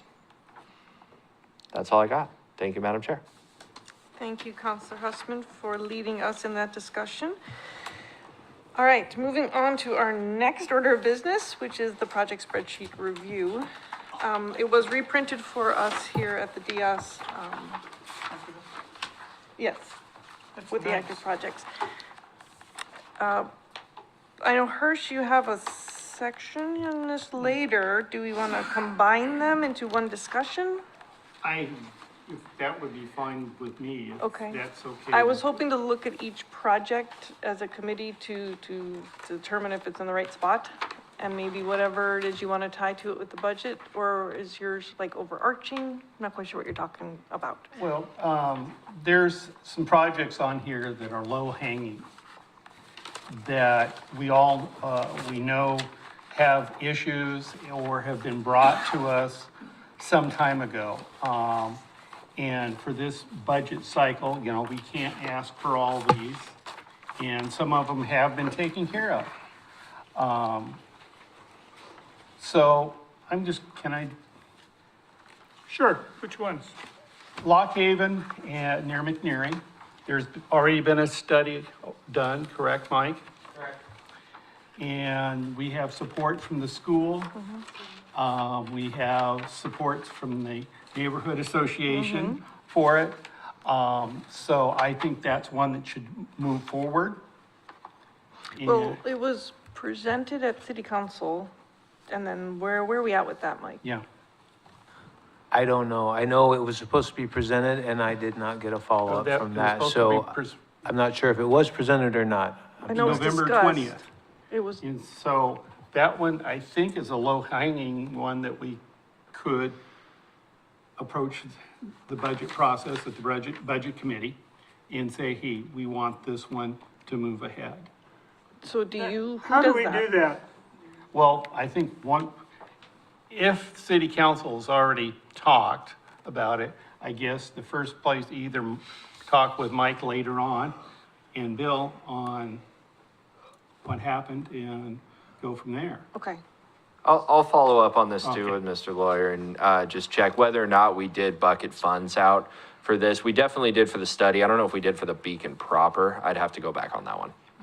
Yeah, and I thought there was a little more to it, that it wasn't finalized or a decision wasn't made to exactly what we were going to be doing. And I didn't hear anything back, and I thought that there was still more work to do to come to a conclusion to what exactly that we're going to build, but. okay. There was a discussion related to the school zone element of that as well, which is separate from the rectangular flashing Right. beacon, but did nonetheless inform See, that project This somewhat. project, or issue was brought to us back in 2012 by a parent and the new principal at the time, Eric Jesperson. And so this is not one that's new. I think, Mike, you remember that one? Yes, I do. 2012, Ages. I know we've talked about it. Yeah. And the other one that Mike might be able to, is the signs along the bike path. There it is down there. Can we do that one? Or did you? That's still in the queue, working with Jenna Berman, who's Region 2 with ODOT. Bill's working with her, and I get little bits and pieces of it, but last I heard, we were needing to put more of a package together for different things along the bike path to expand it, and so I'm not sure where we ended Well, up with that. I thought so. those were the two lowest hanging ones because there's been research and I know. An approval, kind of. Kind of approval, especially on NODOT's part. They said. It's all, yeah, we're all there. It's just, it's just slow and it's not happening. It's not that it's not gonna happen. But is it a money issue, budget-wise? I think Now, what do we do about it? I need to talk to Bill some more. We've been working on it for quite a while, and I thought we were there, and it was something that we're gonna do, and I don't know what's stalling Yeah, on because that. I know ODOT Jenna's had some emails with Bill, Okay. and there was something, the latest one, and I'm talking a couple months ago, some more work needed to be done, and I don't think that money was an issue that was stalling it. It was just asked to put some more things together to move it forward, so. I can follow up on this as well, and Mike, I'll talk to, or I will send an email to Bill and Adam about this, but if you can think of a way I can help support you, please let me know as well. Okay, thank so you. that's those two. So can we just make a note that next month we'll hear more about it? Yeah, and I understand it's low hanging, Hirsch, and it would be Yeah. great to just do it, because you worked on it years ago, and I've been, a Well, part of it. and I Patty just- Rogers too. Yep. And we got, all of us worked in, and ODOT finally said, yeah, the city, we'll work with you on it, which is, which Yeah, I is, thought we had the funding, though. I Yeah. thought that wasn't a thing. Wasn't So that big, if you're discussing budget, this one shouldn't be a topic that we need to add, right? but we don't know. Maybe there is Right. a budget item. Okay, And I Well- thought ODOT was gonna give us money if we needed it. I'd love to hear that. But Yeah, anytime we have money, even if it's from ODOT, we have to go through the city to get it approved. But it wouldn't be a budget line item unless we need to do a match, is where I'm going with that. Is it gonna be a match? No, Okay. and then. it's, Okay. If we're discussing There's- budget, it was not a one to add. So really. and ODOT has, there's some grant money, but it's applying for that, that's with ODOT, and there's some, I don't want to say hoops, but there's some more to it to get it going to where we So can do the it. only one that I really, is the McNary one. Okay. Okay, I know these others are very important, and as a cyclist, I completely agree with Michael about the striping on River Road in Lock Haven for merging traffic for cyclists. It's been a bear for years, and we go to Salem, they have green. Go to Portland, they have some pretty colors. But, Yeah, don't they? but what could we get right this cycle and what would affect the most people? McNary. If you, I know, Madam Chair, you've been around there and there's kids running across Lock Haven, at, because school and stuff, so, Yeah, the study definitely warranted it, that was given. yeah. Mike, the old, oh, go ahead. Do you want to do that? Can we start at the Brenda? top and work down? This Yeah. was just, what? Oh, okay, just to make this faster and simpler. Okay, so if we're looking at the active projects, which you have in front of you, Verda and Shamawa. Don, I'm gonna give you, the column that says NA, that's neighborhood associations. I'll fill that in for you if you don't mind adding that. Okay, great. The flashing crossing, this was added with the group, dump onto this new spreadsheet, so the date discussed is not filled in. We don't really have one. 'cause We didn't do that, did we? We didn't discuss that. I don't think we Isn't this did. one of the mayor's projects? Right, no update brought up to this. We will ask for a study. Did we actually ask for the study? I don't think we did. I don't think we brought this up. Okay. Well, Brought then up by that's- the mayor at a city council meeting. What it says in the back. So the mayor wanted a study for monitoring. Okay, Yeah. so we would What- request that monitoring? If we wanted to. Okay, do we agree? I don't know what Do we know it's- anything about this? I don't, one, I don't know what the problem was. Two, it's our newest intersection in the city, so, Right, this I'm is the hesitant. roundabout. Let's Yeah. discuss this And- with the bigger okay. topic. You want to, No, I agree with you. Yeah, I think this is a bigger than we can do right now. And with the Verda project starting, Yes, Yeah. making a note though. which verdict, not there. no, but it may have an effect there. Okay, Lock Haven near McNary, that's one we just discussed. Does anyone have anything to add to that one? Don't know what happened at the council, I guess, Michael get. I have not been a party of the first one of Verda and Chamawa. I'm only guessing. We haven't either. Oh, okay, but I'm guessing what the issue there is maybe the crosswalks. And the problem is that drivers enter the roundabout looking over their left shoulder to see if they have a right-of-way. And if they're turning, particularly if they're turning quickly, like you might come up Chamawa and turn onto Verda, as soon as you turn right, you're immediately crossing a crosswalk. And it is really it is potent, and the same thing happens if you're coming westbound on Chamawa, turning onto Verda. There's a crosswalk right there. And just as a driver, I know it is, you really have to be paying attention if there's a pedestrian there. It does make sense to have a flasher there, but And And to add down on that, if you actually stop for a pedestrian, you're in the circle. Yeah. So now you've stopped the entire circle for the pedestrian across one spot. go ahead, Matt. The only thing I'd Hold on, mention, Dave, hold on, Matt. Okay, go ahead. the crosswalk on Verda on the south side, yeah, I think it's heavily used, but then the next time I go up there, I don't see anybody around there. It's the only way you can get from that whole area east of Verda, which is a lot of people, big apartment buildings, baseball complex.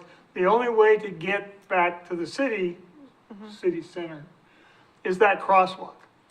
Not so much the other two, three, but that one right there. And then you put the apartment building in, and then you have a baseball field across the street. So, yeah, but I was gonna ask the police department, I don't think you can answer it off the top of your head. Have there been any incidents in the last couple years?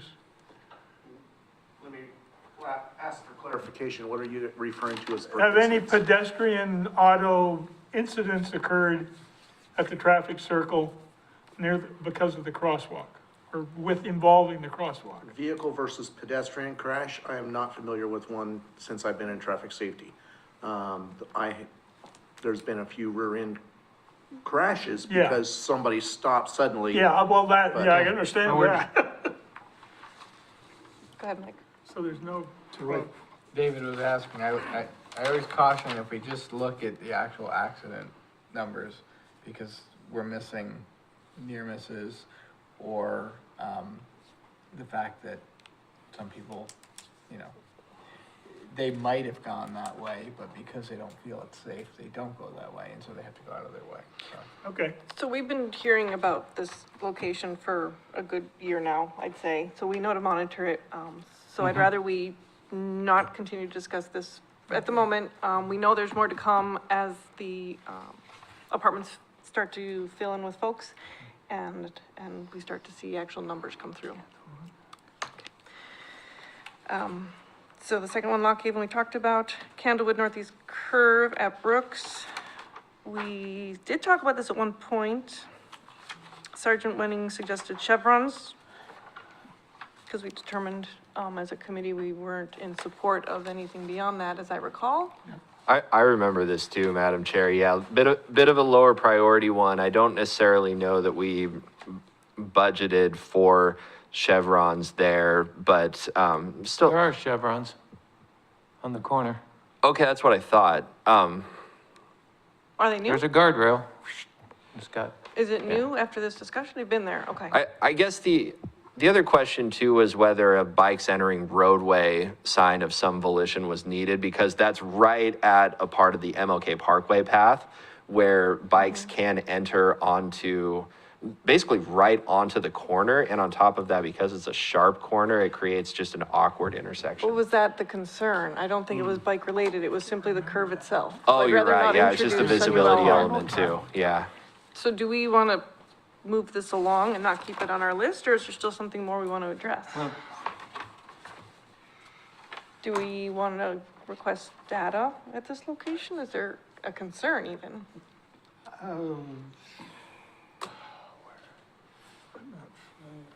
Yes, From a cycling standpoint, the exit there is,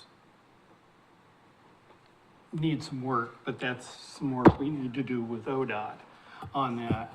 And I've never had a car-bike issue there. I think what the mayor was talking about was two cars, one coming north, north, southbound, and turning right there. And it wasn't a car, bike, or pedestrian. And again, it's an area where we don't have a lot of sidewalks either. all right, let's keep it on our list for now as Yeah, a I monitor just- until we hear there's actually, an When Wendy incident said that just we're. chevrons is all that's needed, I guess the issue was people weren't aware that there was, it's a sharp turn. I took it to mean that they were unaware of the curve and going Yeah. too fast. That's the way I interpreted the concern, but maybe I was wrong.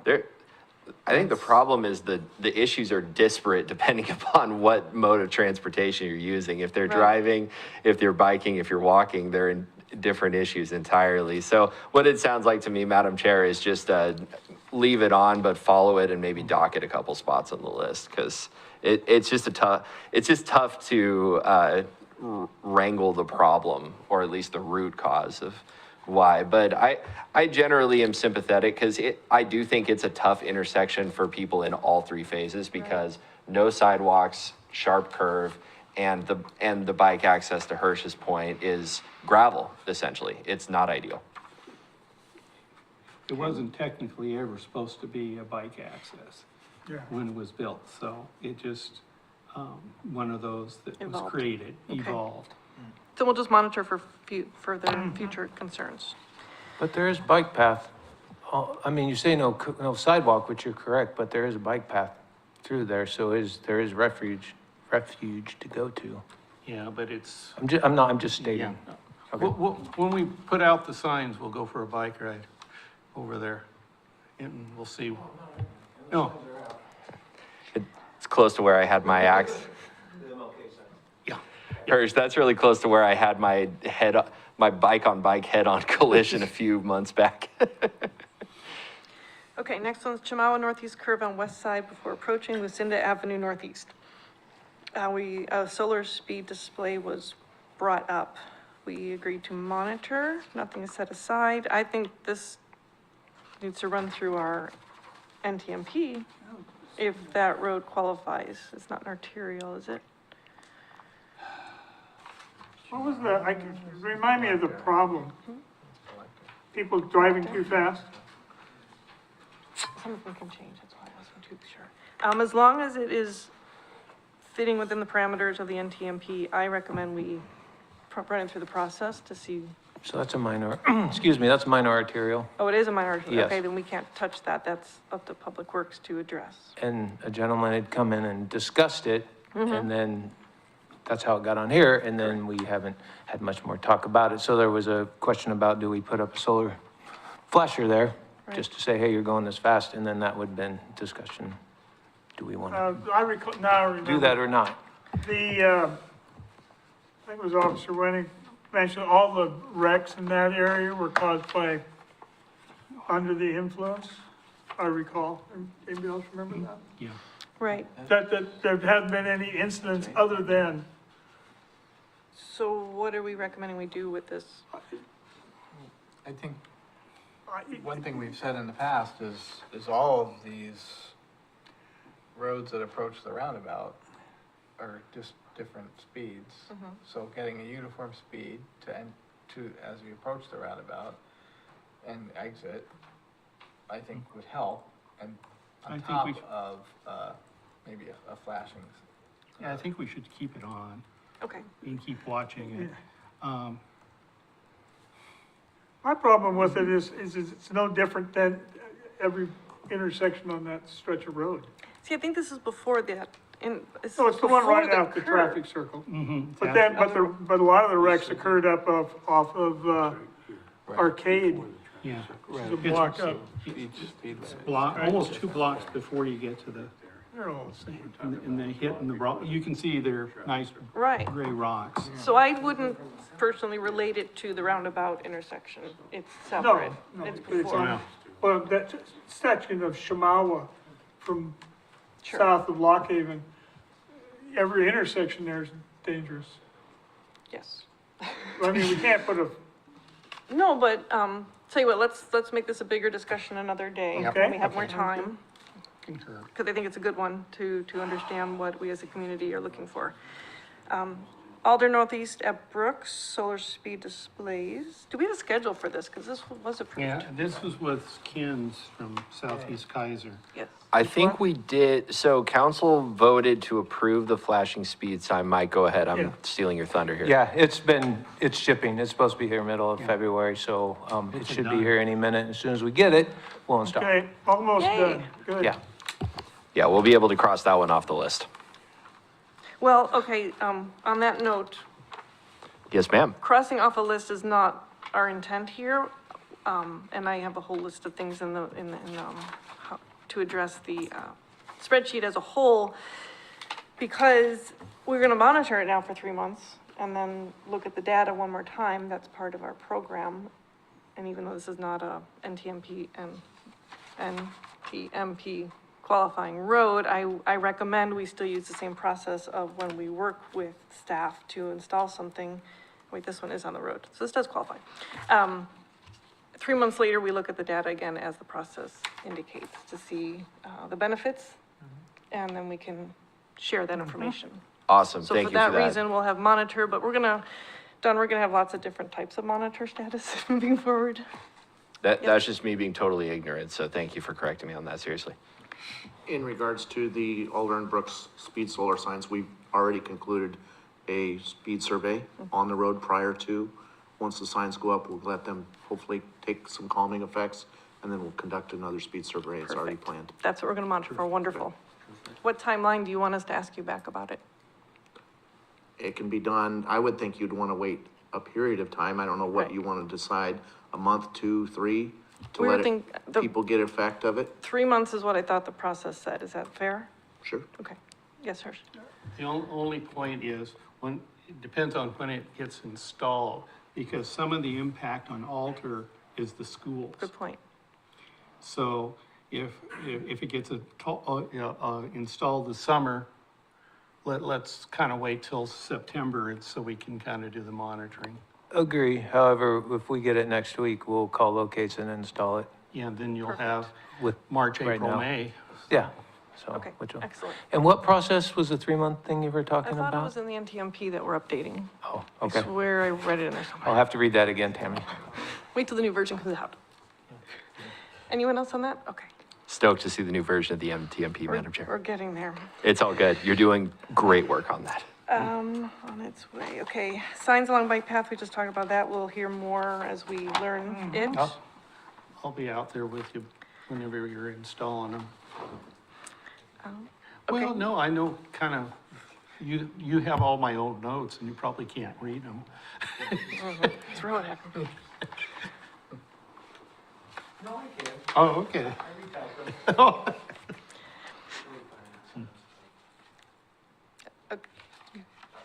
okay. Lock Haven Northeast bike striping at River Road eastbound. Yeah, Mike, That looks like it's, this is a larger one. It's actually on the agenda. Do you want to talk about it now? Yeah, if I can. So you'll see it in the back of the packet. So I felt like at the last, I don't know if it was the last meeting or one meeting, that I think the mayor was talking about it, and I wasn't quite sure if she was getting my intention, so I mocked up what my intention is. Now, I have on both north and south side of Lock Haven here, but if you just focus on the south side of Lock Haven, this is really the extent of what I'm looking at. So it's not just by the H&R Block. It's actually dealing with Lock Haven from almost the intersection all the way up to Trail, because that whole stretch is an extremely wide and accelerating speed stretch. And so How wide would it make the lanes? it would match the lanes that are the rest of the road, actually, so, or near about those, I apologize, you know, these are not engineer level drawings, this is off a Google map, so, you know, it may look like more extreme, but, I was trying to have a proper sized bike lane with a proper sized buffer, and that, based on my, measuring of the lane itself as it is, it would fit, as well, allowing it to bump out, you know, past the bus, stop. We don't have to paint the bus stop because, Salem Keizer Transit is saying that you don't have to do that. The only additional thing that you don't see on here is, so there's that now gray swath between where the bike lane is and the curb, to the east of that, behind the H&R Block building. I don't know if we'd have to do some type of slash striping just to get people to know that that is not a lane to drive, to accelerate onto Lock Haven. So, again, I wanted to make sure that people really understood what I was trying to recommend here, not just that one. Do we have green paint? Mike, isn't this done? No. I mean, it's not done, but isn't it, I mean, in the process, city is to address the striping. Well, again, I think the mayor was saying she was gonna talk to Bill, and I'm. You this didn't know is- if that happened? I don't know if Bill really understands the extent of what I'm asking for here. It's not just a What minor. we're asking for? Well, what I precipitated and you were all helping me ask for. Mike has something to say. No, I was just answering, you said, do we have green paint, and we don't, and the county does our striping and whatnot, but this would be a separate project, and what Mike's asking, it would be something that we would get a price for it if we were to go forth and bid this out for these changes and have to, you know, it'd have to be in review, and our engineers would review it, and there'd be more discussion on it. Would you And I'm not mind- sure where we're at that time, because I know that the mayor's talked about it, and I know that Bill's knows about it, but I don't know where they're at. Well, now that you have an exhibit to understand what we're proposing, would you mind talking to Bill and finding out if this is even realistic? And then let us Still would know go. if that's gonna And I further or did, what? and on that, I did talk to him, and what I got was no determination as of yet, so it's in discussion, or you know, that's where it's at. So when I know a little more, I'll. Madam Chair, may I make a suggestion on this one? Mike, I'm a little embarrassed to admit this. I don't remember where this was with respect to voting by this committee. I don't remember if you guys had voted on this as a recommended project or not. Because if it had been voted on as a recommended project, this has not ever been taken to the city council proper.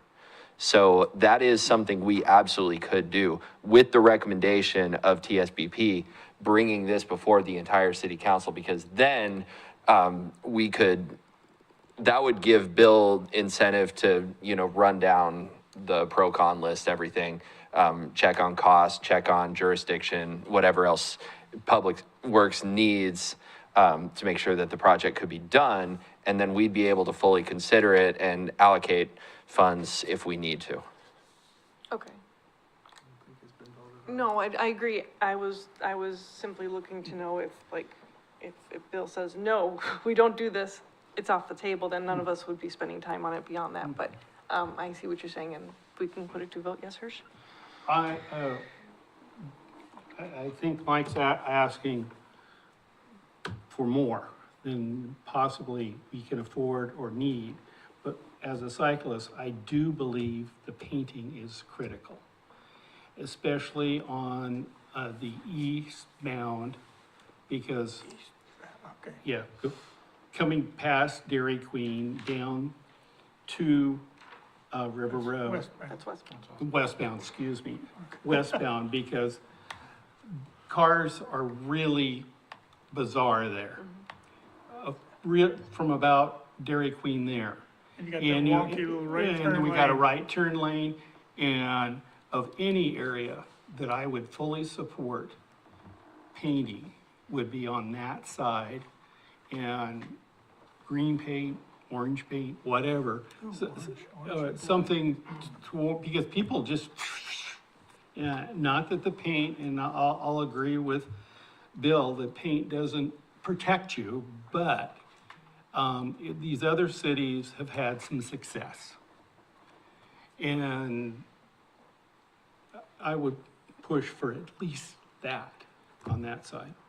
Okay, so if we can minimize that, we might get it done quicker? Is that, That's my point of view. okay. What do you think of that? Well, so I agree with you on what you're saying, absolutely. The reason why I was starting on the south side is because, as a cyclist, you're going east, if you're. There's a hill. There's a hill, so if you're trying to turn on a hill and turn your back to look, it's not always. You're heading east now? He was heading west. He's heading, yes, I'm heading east. East. I'm I know where he's wagons talking about, east, he's I ride it wagons west. a lot, Okay, but yeah, but so- where are we painting? So, well, The the picture. on the east side, So heading west. I brought, I mocked up both, because I think ultimately it's a section problem, east See, and this is westbound. what I'm talking Yeah. about, But, right there. That's what I'm talking about. I don't know about this. If I may suggest to you, you both are two cyclists passing each other in the night in opposite lanes. This may be more productive for this committee overall if this particular issue was brought up before for a longer duration discussion and then a vote in the next TSBP meeting. Because we still have some overall points of discussion on this before any recommendation is made. And I would advocate for the approach of the TSBP imprimatur, bringing it to council, because then we make Mike's job a little easier and we get Bill involved. I can Okay. paint it this winter. So table to next month. I want orange lights. Next one. Mike, I'm trying, man. I know it's a Okay. lot, but No, it'll go next time, don't worry. Well, my other area. I see you, Mike. So Keizer Road Northeast from Verda to McLeod.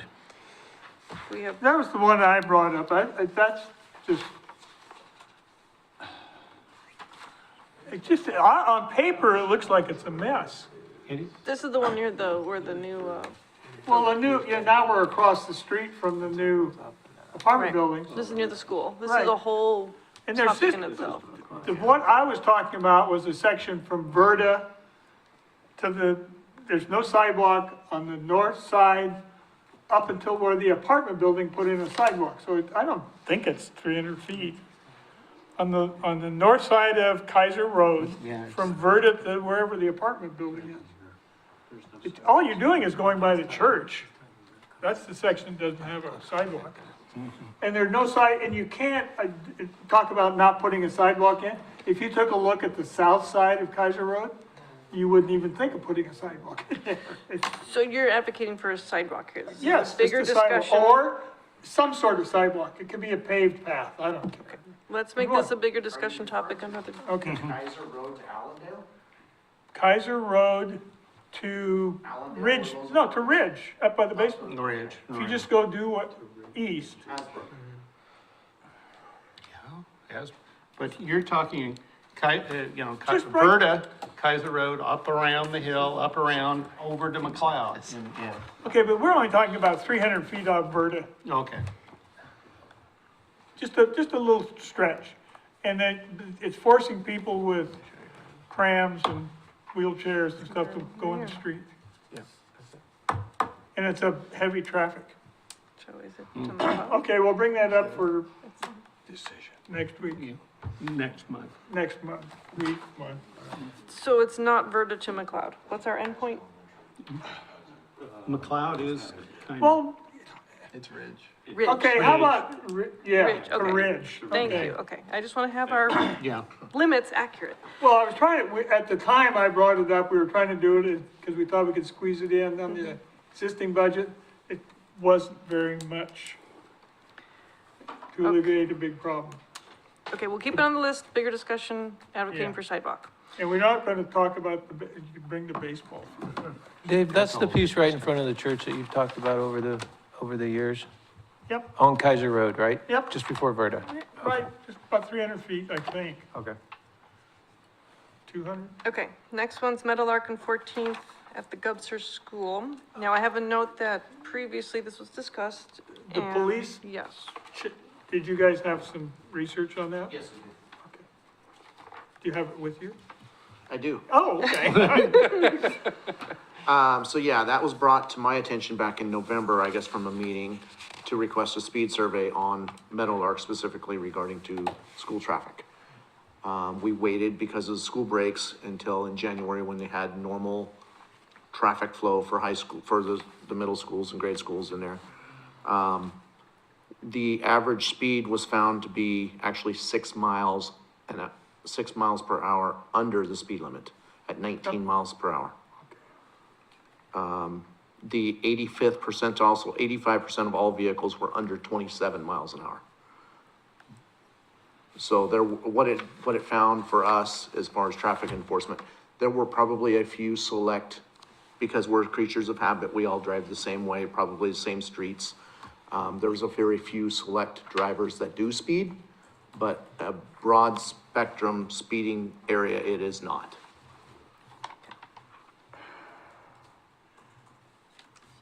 Just hand, how many people were over 27 miles an hour? I don't know if you have that. That is just from the summary, it did not bring that Okay. out. But I do know as far as in a week's time, for us, for the importance, we're looking at 14 cars. Okay, that's what I Yes, Mike? thought. Okay, see that, if I go to talk to somebody and they ask me, 70, 80, 10th percentile is not gonna make any difference. Yeah. 14 cars were going over the speed limit, that they Well, understand. now, over to where it's really gonna get our attention. Yeah, so we 10, see, it's 25 mile an hour speed limit there? Yeah. So you're talking about 35 or over probably? Yeah. Okay, all right, I could talk to people. This is just really more of a general comment, but I feel on streets like this, you know, people are, if you're parking on the street, of course, you know, you're narrowing the street, but not always everyone parks on the street or for the full length. So maybe we could talk about in the future on long, straight streets, the city mid-block or something, put some type of bulb out. Speed in, whatever you call it. Well, it's not a speed hump or speed Speed table. distractor. It's just some Something narrowing of the calming street. device. There we go, I Yeah. knew there was a word for it. Well, yeah, thank you. And then could include trees. Well, landscaping would always help, more trees, but Alone you just must some pick- type of bump out. And like art. mid-block, that's, and art, but this, just to make people feel like, hey, the street's narrow, I need to drive slower. The other the other piece of that, there's two other, I mean, all of 14th I think is where the complaint was on 14th about people speeding, but Matt, was it, I always get the names mixed up, Meadowlark and, Gupser School. anyway, there's 3 or 4 streets that run through where people are taking, if they were taking a shortcut, or there's a bunch of people live up there and they're just trying to get down to River Road. Well, I think Mike can confirm this since he lives over there. Meadowlark has been a shortcut. Yeah, people will, get them to River Road quicker by the gas station. But people do speed all the way down, because they're trying to get to I-5, down they'll go. The other direction? 14th, south, continuing down, Yeah. on 14th. And But it's sometimes not, ignoring the basically stop. not a major problem. If you have to put somebody out, that's not your hotspot. I No, think, for me, there's 2 of us now that do traffic safety specifically. And if they're gonna speed on Meadowlark, they're gonna speed on 14th, and they're gonna speed on McLeod. So for us, it's better to focus where we're gonna get more traffic. Me specifically, I sat on Meadowlark today from 3 to 3:30, and I got bored, because literally 1 car went by. And it's not a good use of my time.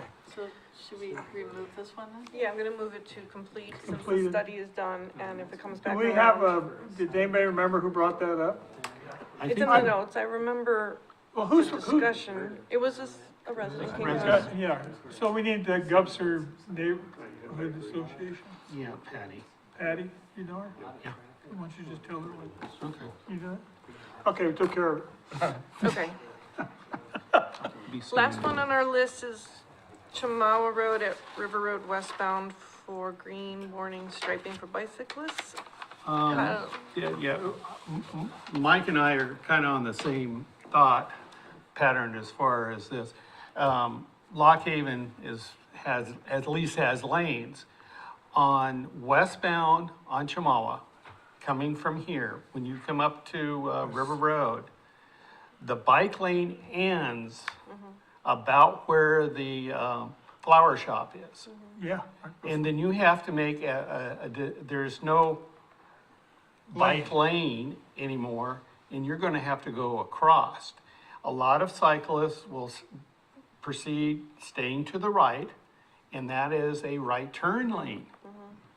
And cyclists are going ahead across while cars are turning. Which they're not supposed to do. I mean, legally. But there's no lane, so they merge out, us more seasoned will merge out into the through lane. But You're sitting vulnerable. Do you mind, why, on the other side, I have a lane.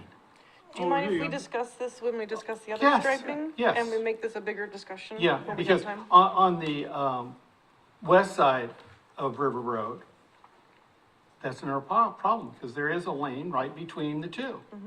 But on the east side, there's nothing. Do we have any statistics on any incidences, I should say, at this intersection with bicyclists that we need to take in consideration when we talk You know, about the this? only thing that I know of, and that was, one cyclist got hit, but there were more issues than travel. Okay, Okay. just when we have discussion, if there's more to discuss Yeah. about, then. Mike first. Mike raised his hand before me. You can go first. I've Oh. been talking too much. Hirsch, when I take that, now, I'm not as seasoned a cyclist as you are. But Well, I have gray hair, so I can say I'm seasoned. Yes.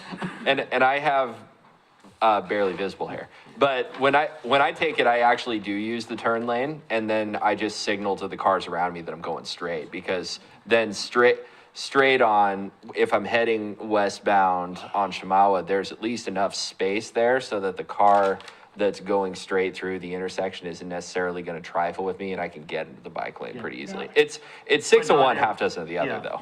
But, yeah, not all cyclists are going to do that. I'm gonna tell you, at the last meeting, I talked to some parents with their kids there about that intersection. I said, when you get near the fire department, get up on the sidewalk.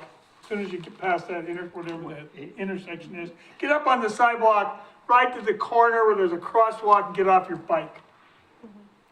I mean, I'm talking about with kids, because I know you're supposed to merge with the through traffic, and unexperienced bicyclists, that's panic. Yep. And so getting off and walking across I, this line. I agree with you, we'll just put it as a big discussion Perfect. next time. Matt, you have something? I'm not trying to add to this list, but I just need to understand something. We've talked a lot about the traffic circle there on, Chemawa and Verda Lane. And, I know that Verda Lane has issues with speeding, Officer Powell, and I talked to Lieutenant Wenning earlier this week, and, Madam Chairman, I don't know if it's appropriate, but, it would be great if we could, maybe do a speed survey on Verda Lane. We are 5 days into that survey of 7 right now. Hooah. There you go. Psychic police Perfect. department, that's good. Appreciate it. And so, at the next meeting, might we have some data? Yes, we will. That'd be great. Super. I yield my time. Okay, there we go. Good job. Okay. I just have a general comment, a request, and I think this would be pretty cheap, because they're already there, but is there a way to have when someone presses the pedestrian button, where they get a 5-second start to get to go before any other of the car, light, lane, What do you mean? traffic? So you press the button and it turns, the walking guy turns, you can walk. And so the other lights stay all red. And so someone starts already gets a 5-second lead to start walking across. Is I that- recall walking around down the Chemawa and River Road, walking on River Road. You don't need that because there's nobody gonna cross that crosswalk while you're in it at all. If that goes walk, everybody's stopped. I see I mean, people, you could take a legal right turn by coming to a full stop and taking a right. I don't think that's what you're talking about. You're saying that somebody else has a green light? well, so if you, well, I'll let Brenda go. So what's that street called? Sam Orwell or? Sam Orca, Orchid? Yeah, so that has had several people hit, walking their bike or walking because someone's making a left turn. So light turns green, they start going left and then they hit the pedestrian. So the idea is if you give them a lead time, the driver sees that they're not getting to move because somebody's walking. And that 5-second pedestrian's walking out there, the driver's like, oh, there's someone in there, I should just hit the grass and hit go. It just changes the timing of Yeah. when that light turns on. Go ahead, I Archie. believe after the little boy, remember we got the bike for him afterwards and everything. We work with the city of Salem to do our lights, and that one was changed. As Mike describes, where there is a timing, for the pedestrian to get across before the green light. But So it did take an injury to kind of do that. But So it's just a programming thing. Right. Granted, we pay for it, but. So you're it's, proposing what? I'm proposing at least on all of our arterials you know, to So have how many, that's 5 seconds times what? What do you mean? Well, if you got 20 signals, that's a couple minutes. That's only when someone pushes the button. Right. Oh, on that crosswalk? Yeah, it's only when someone Yeah. pushes the button, you don't get 5 seconds otherwise. yeah, if the Okay. pedestrian doesn't push the button, Okay. I don't care. it's a discussion. Should we add this for a future discussion topic? Do you Yep. want to talk about this more? Yep. Yes. Thank you. And maybe, I don't know, Mike, could you talk to whoever, because it's Salem runs it, I don't know if there's a. Yeah, I was just thinking how to go about approaching that, and, I mean, City of Salem Dispatch, you can enter in comments, complaints, issues with the signals, just, our public can, and so I didn't know if that would be something, I will look into it, and then maybe it's something that I can give you the number, and you can just email them and then get some type of response back. They're really good at responding, so if you want to put your question out there and see if someone from the traffic signal department replies back. They generate service orders also, so if there's an issue with the light or issue with the push button, I'll get that service order back and they'll take care of that.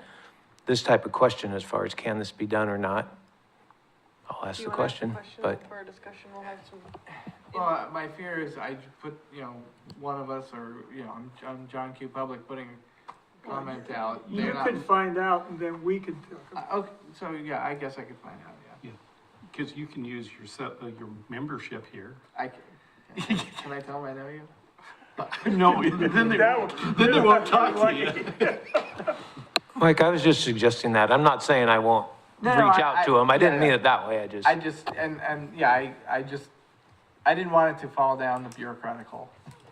You know. Good job. I'm a bureaucrat, I know. Okay, but Thank you, Michael. yes, great topic. I want to talk about the completed list, even though you don't have it in front of you, because there's a few on here that I would like to move back to active because we're gonna monitor it. And I also have a couple questions. Cummings Delight North Speed Table, that one's in, but when should do we need to do a post-monitor? Is there anything we need to look at to see its success? Well, if, Yes. the West Keizer Neighborhood Association has been monitoring that, so, hopefully they'll be here at our next meeting. And we'll ask for feedback. Yeah. Okay. So, should we put it back on active or just leave it where it is with a note to monitor? I would just put it as a monitor. Okay.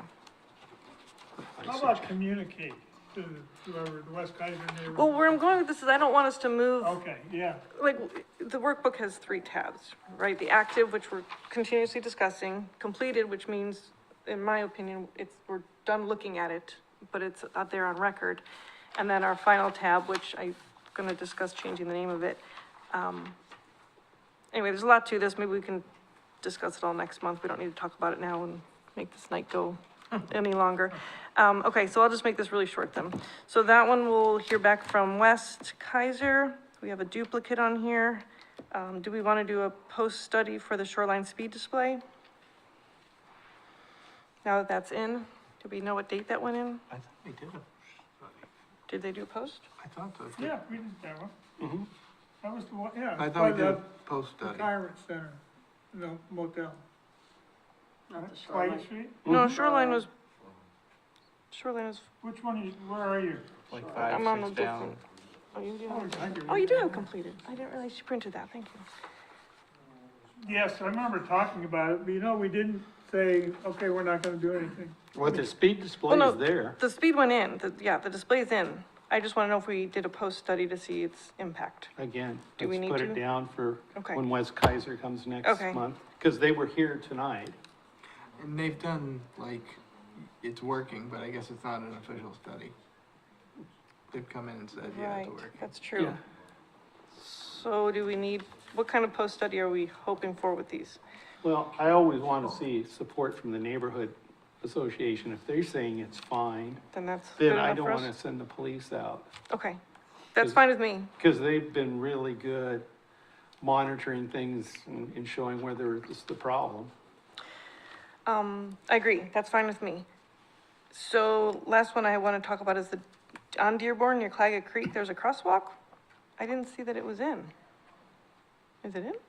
I drove through there, I didn't see a crosswalk. Right? Well, that's going to be part of the, Because you followed up on the notes in here, so the crosswalk there? Dearborn near Claggett Creek Park? No? We are not gonna be putting one in, so. Okay, we must have moved it to completed because it went off of the table. Okay, that's the difference. yeah. That makes way more Okay, sense. No, No, Not being built. I can do that. That's fine, it was just miscommunication when we were developing this. All right, that's all I have on those. Does anyone have anything more in the spreadsheets? Okay, we are doing awesome, team. that's Okay.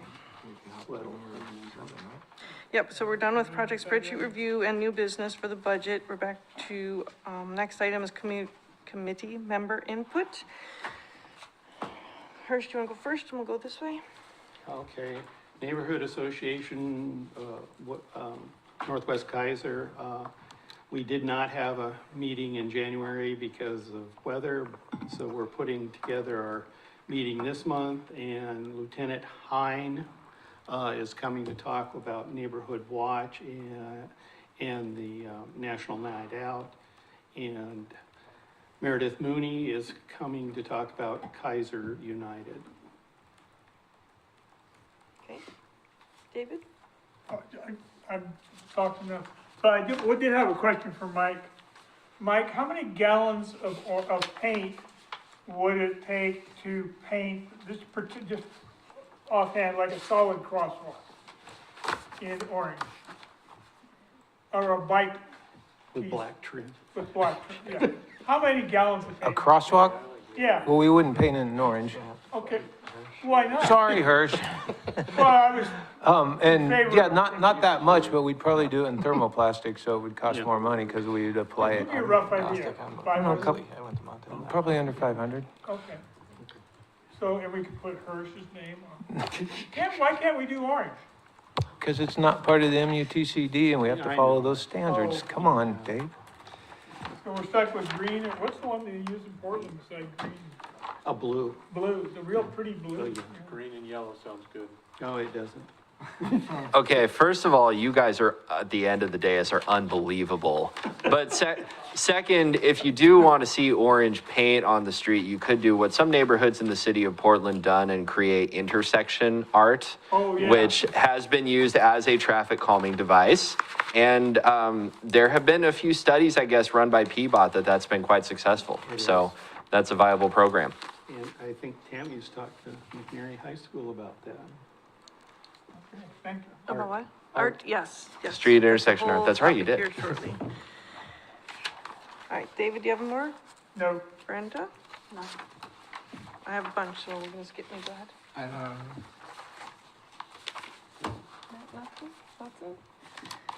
Okay, I have a few things, but I will shorten my list tremendously. Some of them are time sensitive, so we'll need to. I don't remember if I shared with you, are we familiar with Oregon Community Paths? Mm-hmm. Yes, okay. Yes. This would tie to strategic plan 2.4. Does one of us have time to look into this? I'm kind of doing Yeah, it you're for very busy. parks, for Marion County Parks, because I think that's the one we're going to try to use some monies for connecting Mill City. Okay, so we're already involved? Yeah. Excellent. Okay. I come across random things, so Yeah, I'm yeah. always gonna But share. it's, yeah, he's talking about for county though, not for. yeah, not for us. for But you Marion know County. about it, so you can at least bring us information. You're right. And let us know if there's something to look into. Yeah. Okay, that's all I'm looking for at this Uh, point. The clear thing is it has to connect communities that, and with the plans for the canyon, it would connect. Okay. Well, I just Path. know that it was one of the things listed as connecting the parks, so I, Yeah, Just- and that's what we're connecting, these Yeah. parks. right. So it just looked like it fit. Mike, you brought up investments in climate-friendly and equitable communities. Oh, yeah. Do you want to talk about that? Well, yeah, so I think I've mentioned it before, so the state is giving, yeah, a bunch of money to different cities, including Keizer. So it's funding projects, and some of them are the climate-friendly communities, strategic planning. And I really feel like, because the intersection between transportation and climate is important, someone should be present in those strategic plan discussions that the city is having with whomever consultant or whatever they're doing. I'm not volunteering myself, not to say I wouldn't do it, but I just would like someone of our committee to be involved. I'm too busy with the county parks right at the moment. Okay.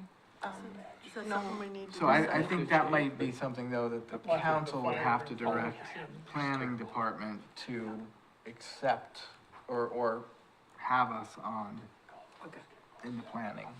Strategic planning meetings are public though, so anyone can come on through. Yeah. I'm not talking about what you're talking about though, I think. Yeah, so this is climate-friendly strategic planning. So it's specifically focused on climate-friendly communities. Mm-hmm. And, they may be public as well, whatever discussions they're having internally, but having someone of our committee actually at the table as a member of that plan. So again, I think, I see what you mean. somebody mind sending me that information and I'll, talk to Adam Brown about it? I just wanna, Yes. I'll do it since Okay. I was here. okay, thank you. That way I can just have the document in hand and follow up. Perfect, okay. Let us know what is decided. Yes, ma'am. Last thing is Salem Bike Vision. This was brought to my attention today from Jenna Berman. Is anyone familiar with this before? Yes, her say was, look in your direction. Are you already involved with this? Indirectly, yes. They're having their meeting Friday, March 1st. My daughter is kind of in on that. Okay, I'm going to be going to that meeting. you will be too. going, excellent. Okay, can we count on between the two of you letting us know what you learn and if Yeah. there's anything that applies to us? It is a meeting called by the, if it's the same meeting, it is called by the City of Salem Public Works Department to meet with different groups of bike advocates in the Salem area and asking what they're doing right, what they're not doing right, what people would like to see in the future. Yes, that's the one. Thank you. Okay, in April, at our April meeting, we're gonna get a presentation by DKS. Are you all familiar with METCD? I know it's been mentioned here this evening. It's the Manual of Uniform Traffic Control Devices, which we all know we follow on our roadways. Did I say that too quickly? Are you familiar with that? Yeah, you Okay. said awesome. Oh, You said it well. you had a look of, like, slow down your speech on No, your face. I might just be spacing, so that's my bad. No, I tend to mumble. Point is, because they've updated recently, Mayor Clark asked if we can get a presentation so that we as a committee hear the changes that have happened. So April, the April meeting, that's gonna be coming our way. Presented by, like I said, DKS through Public Works, who's arranged it. Also in April, Brenda's gonna give us some information on pedestrian flags that she has researched. I'm gonna skip a lot of this till next month. The Helmet Rewards Program is back up and live again for any of you who are familiar with that. If you have any suggestions on the rewards for the kiddos, please share with, who's running that? Is it the police department? The Helmets Reward Program? I'm unaware, not through me, all I know. Okay. I thought the police were going to do that. Ken brought it to my attention, Ken Gearloff, and, anyhow, if anyone has thoughts, bring them to me and I'll figure out who they get to. The rest we can probably talk about next month. I did go to city council. I do have a question. When we go to council and bring information on what we're doing and receive the information to bring back to the committee, how is that different than what Councilor Hussman brings to us as a report? And if we're able to just watch it on television, we're not actually presenting them. So what are the rules that we're following when we do go for our month's assignment? Do we have any, or we just make this up as we go? For many, many, many years, there was no liaison. And so, and we didn't go to city council unless city council asked us for something. Okay. So Mike can help me. It wasn't that long ago that we suddenly, why don't we, because like planning commission always does, so we were just kind of left out. And so we started doing that because we have not had historically consistently council liaisons. Okay. I think there's two benefits of it, you know, not to say that our council liaison doesn't transmit the information to council, but them seeing us as an active committee helps make them more interested in what we're trying to get from them. Okay, so the intent is for us to bring a report? And they also receive ask questions. Yes. Sometimes. We haven't necessarily had it a lot too, but if citizens come into this committee and say, hey, we've got something, that's a good opportunity to relay citizen feedback. Frankly, it can be a little bit of a bully pulpit for the committees. If there's something that the committee feels city council is not doing effectively, then absolutely that's an opportunity to press. I guess that some of my takeaways then become a little bit of inside baseball because I'm talking to counselors one-on-one, or I'm talking to city staff.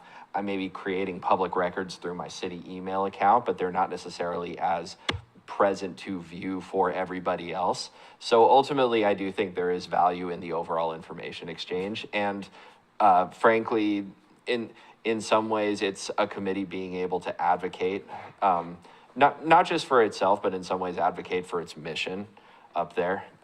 It's genuinely valuable to hear, and it's a little bit of advertising too, because I don't necessarily have the numbers offhand on who watches or doesn't watch, but it's another chance to make a message heard. The only thing because I'm very opinionated, but I wanted to make sure I didn't express that as the committee, my opinion as the committee's opinion. So mostly I thought, we were just reporting mostly the topics we looked at. And if we had, as a group, say, okay, Tammy, you're going next week, we want you to tell the city council this, then we need to discuss it and vote on it. Okay, Okay? perfect, thank you. Totally fair, yeah, because this committee absolutely can and should have an opinion and be free to share that opinion in a committee report. But you don't want to send me up all the time. We have. Au contraire. We have also, by going to city council, because of the camera and more people visiting, we've gotten significant donations to the helmet program just by going to the city council and saying, we're going to be needing money, and you don't know who's out in the audience. And city council, 1 year, here's $500 from us all. It's better than it was years ago where, and we did have a council person that never showed up to a meeting but reported on us. Okay. On that note then, Don, would you mind sharing with everyone when their assignments are? Thank you. I did go to the one on February 5th, so I will share what I learned. I'm most excited to share the Miracle of Lights through the Gupser neighborhood, what they brought in. If anyone hasn't heard the report, am I stealing your thunder? No, go for it. Okay. I have an entirely different. They brought in $43,000 and 20,000 pounds of food. It's a meal equivalent of 148,000 meals. And over the past 8 years, they've been tracking, that's over 1 million meals that the Gupser neighborhood has brought in with this program. This is way comparing to pre-COVID, where they only brought in $27,000. As I said, we had 43, so we're looking at almost double. And I didn't catch the pounds from pre-COVID, but it would have been. Seemed like it was more poundage before. I didn't catch it, I don't know if you did, but, so that was the big highlight I felt of that night for information. They also did the Black History Month proclamation. There was public hearing, which took a lot of the time. I'm going through this very quickly now. They talked about, what caught my ear was the Verta Crossing purchase, as was mentioned earlier, for the boardwalk, and I'm excited to hear more about that at some point. Those are the highlights. If you could fill in, I thought you had something to say. That's where I will leave it for tonight. Next is staff report, I believe. I lost my agenda. Staff report, please. Mike. Thank you very much, Madam Chair. We've been busy with potholes, sign work, and stormwater repairs. So that kind of sums up the last couple of weeks. You've been busy with some storms and water. And what have you got for us? From the traffic safety unit, we've been quite busy with different speed surveys, different streets. We've done Meadowlark, we did Alder, actually we did Alder twice, kind of modifying some of the settings inside, maybe it's an older device. But it's currently on Verta, the 5300 block of Verta. Should have that, I will pull that on Monday. We've had a few minor crashes as normal. We did have our first bicycle, vehicle versus bicycle crash. Not an accident, it was a crash, somebody was at fault. This one with the bicyclist was completely oblivious to all road rules. So. Me neither. So, other than that, it was, and remarkably, almost uninjured. So other than that, we have nothing else. occur? Exit of Safeway. He was crossing from Safeway towards the fire station. Probably came out of the Safeway lot down that little hill. Yes. It wasn't me, don't look at me.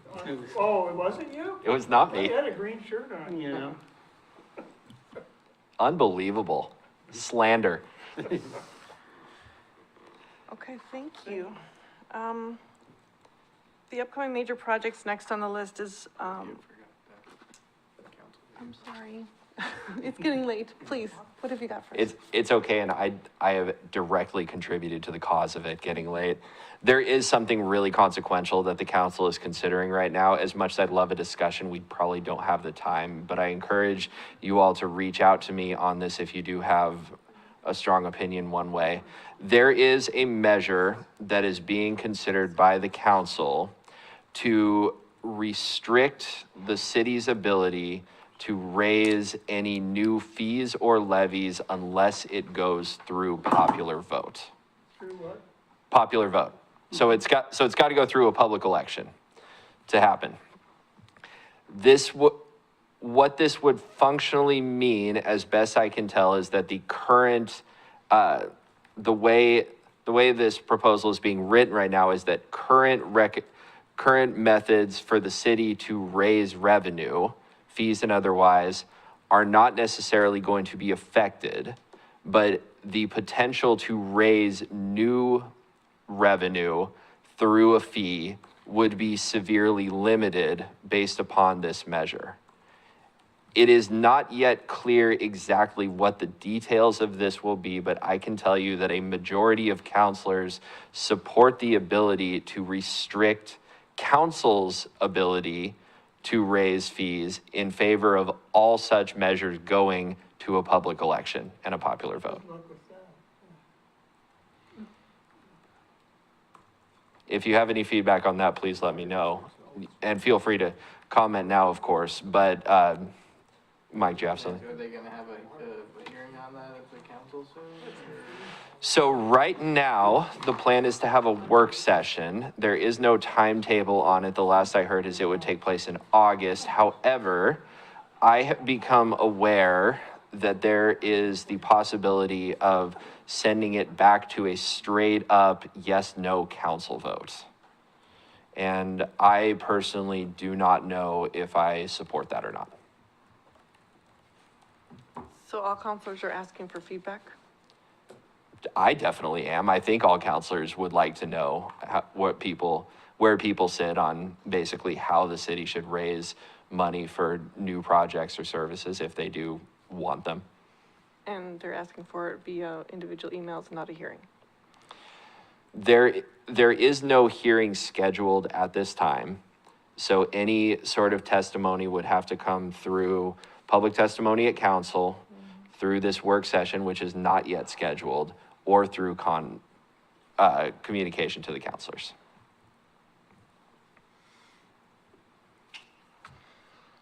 Okay, That's all I got. thank you for that.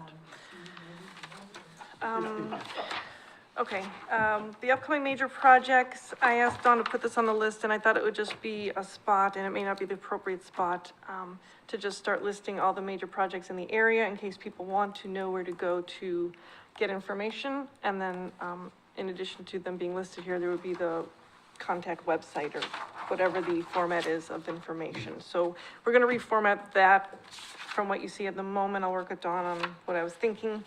But if anyone has thoughts on that, please share them. Is more of some of these large ones are happening in our area and people probably have questions about it. Be sure to have the Verda project, because it's gonna be starting. Yes, it's, Yeah. it's B at the moment. Yeah.